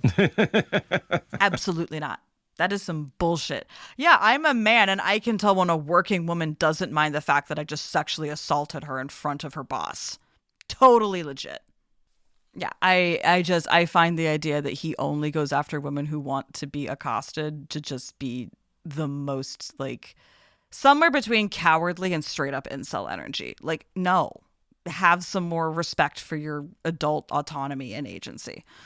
Well, and I think this is trying to suggest that he has grown, right? That there is a certain amount of, like, he understands that's wrong. He understands that he shouldn't be doing it. No, he understands that that is cheating on his wife. That is not the same thing. He has not grown in the slightest with respect to respecting women's bodies. He just thinks that it's disrespectful to your wife to assault other women. Like, that's it. That is not redeeming. That's not growth. That's just more misogyny. Ugh. Like, I'm glad he's not slapping women's asses, but he's still leering at them. And the only reason he's not doing it is because he thinks that his wife might slap him if he did that. Like, it's just, it's so funny that Sanderson would be the one giving all of this fuel to the feminist rage, but, like, it's real. Right. I wanted to see him mature a little bit more here in this moment. I want to see him have different reasons for restraining himself. Now, it still might be, once you marry a woman, only then do you realize women are people, right? But at least I would like him to realize that would be better than this. That would be better than this, yeah. Yeah, no, it's the most disappointing level of not really growth that you could have. And it's just so unequivocal to me that this is who Birgitte has always known. Especially after all the Thailand stuff. Yeah. You know, I'd like to see a little more reflection on that. Yeah, a little more, maybe only an enthusiastic yes is what I'm interested in now. You know? Anyway, there's a very short-lived soapbox, but I did need to get it out and just pound it for a moment. Put it away now. So they start talking about the Aelfinn, and he's like, so how did you survive, right? How did you get out? And her answer is, I didn't. I died. If you go in, you're dead, right? If you go in not through the gateways, the treaties won't be in effect, so the Aelfinn and the Eilfinn can draw blood. Normally, you only have to worry about tricks with pits or ropes, since they can't. Hey, how did you get hanged anyway? Yeah, so that's a little interaction there that's kind of... Yeah, she's like, oh yeah, ropes. That might have been why... Now, the fact she didn't make that connection earlier, but I guess they haven't really talked about the snakes and the foxes before. No, it was not a good memory for her. It's not like she was going to bring it up out of... Yeah, exactly. And yeah, this is where she says that's the end of that particular legend. That's where the title of the thing is. Like, sometimes the end is you die. Sometimes that's the end. It's not, you don't always get through. And that's, And then she tries to make it seem impossible by saying, oh, only 1 out of 1,000 people come out. I think it's even less than that. But I mean, that's like a 40 days and 40 nights kind of number. That didn't actually have any mathematical basis behind it. And so he throws up coins and they all land face up, right? 2 dozen. Yeah. Just out of curiosity, what do you think the odds of all 2 dozen coins landing face up are? I have no idea. The only reason that I passed statistics was because Brandon did my homework for me. I have no idea how to estimate that. So each coin has a 50-50 shot, right? And there are 24 of them. So if you have 1 coin, the chances of getting a face up is 1 out of 2. Yep. 2 coins, getting them both face up, well, you multiply those together. So it's 1 out of 4. Okay. 3 coins, you multiply those together. So 2 times 2 times 2 is 8. Right, so 1 out of 8. Right, yeah. 24 coins, you multiply 2 times 2 times 2 times 2 24 times. So that's 2 to the 24th. Quick math says that is 1 in 16.7 million. Okay, that does seem more comparable to the odds of getting through Finland without losing. That's way better than 1 in 1,000. As he says, 1 in 1,000 is good odds because he can get 1 in a 1.6 million. Or 16 million, yeah. 1 in 16 million, right there. Just randomly throwing a 1 in 16 million chance. Yeah, that's... I believe him when he says that he can beat the Finn on their home turf.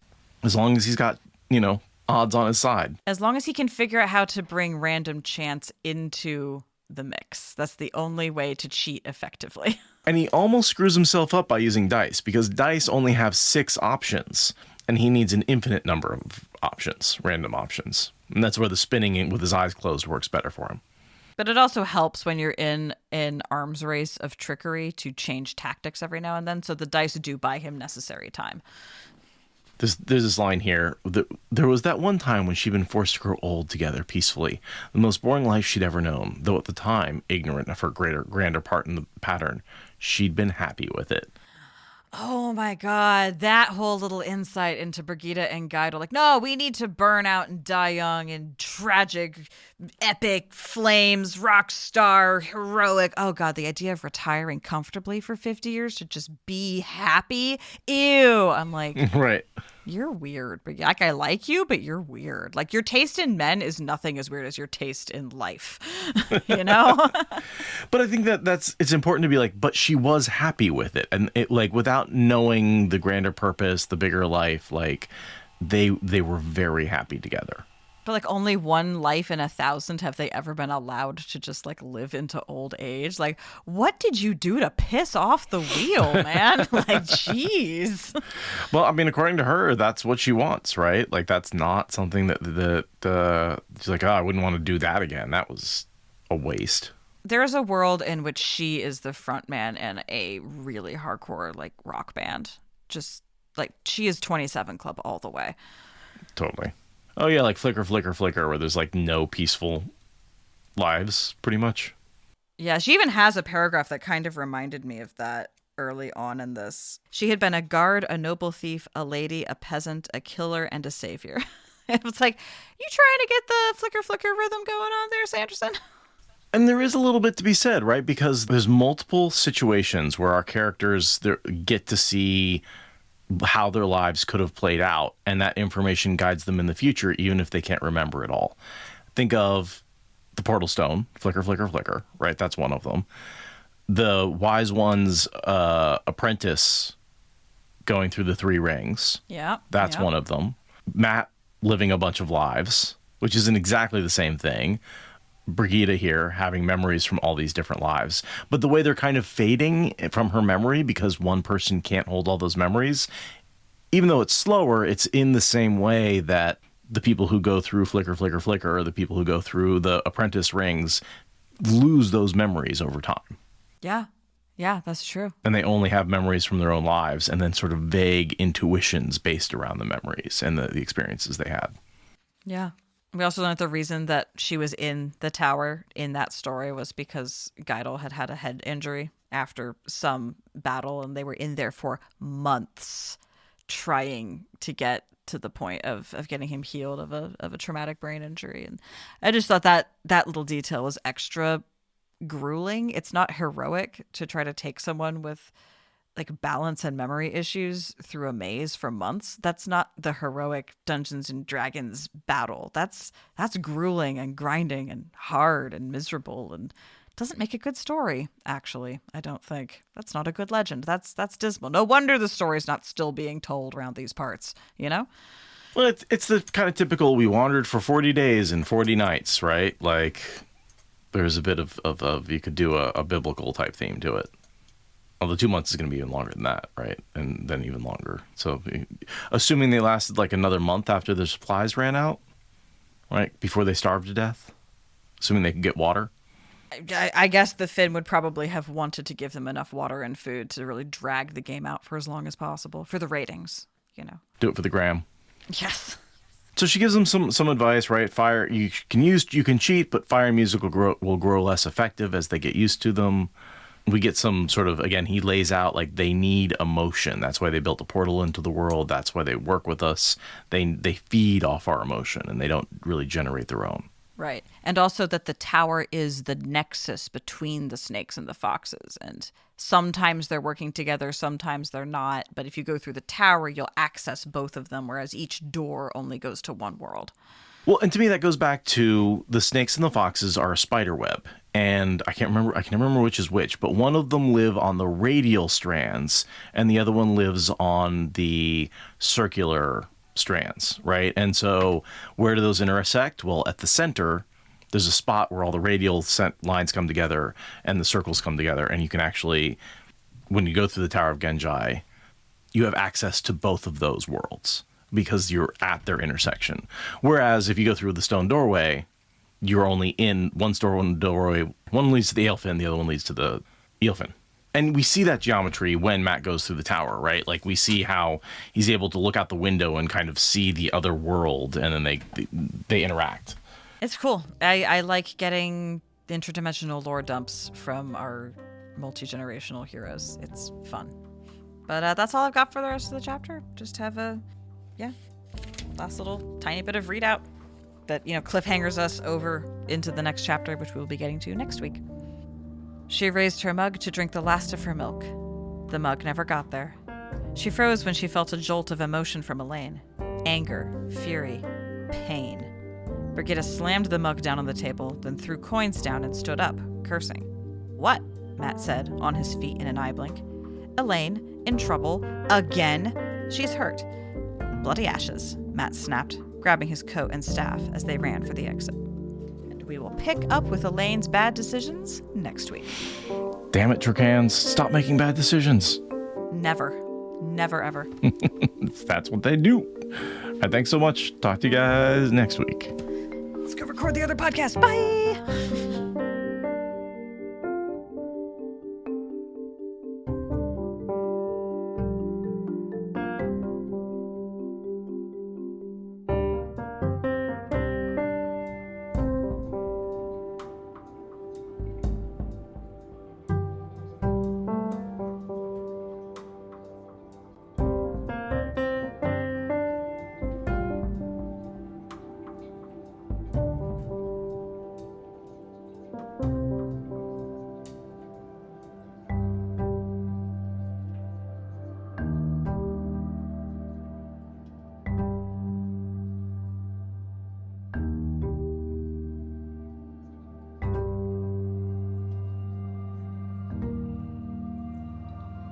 Thank you for listening to the Wheel of Time Spoilers podcast.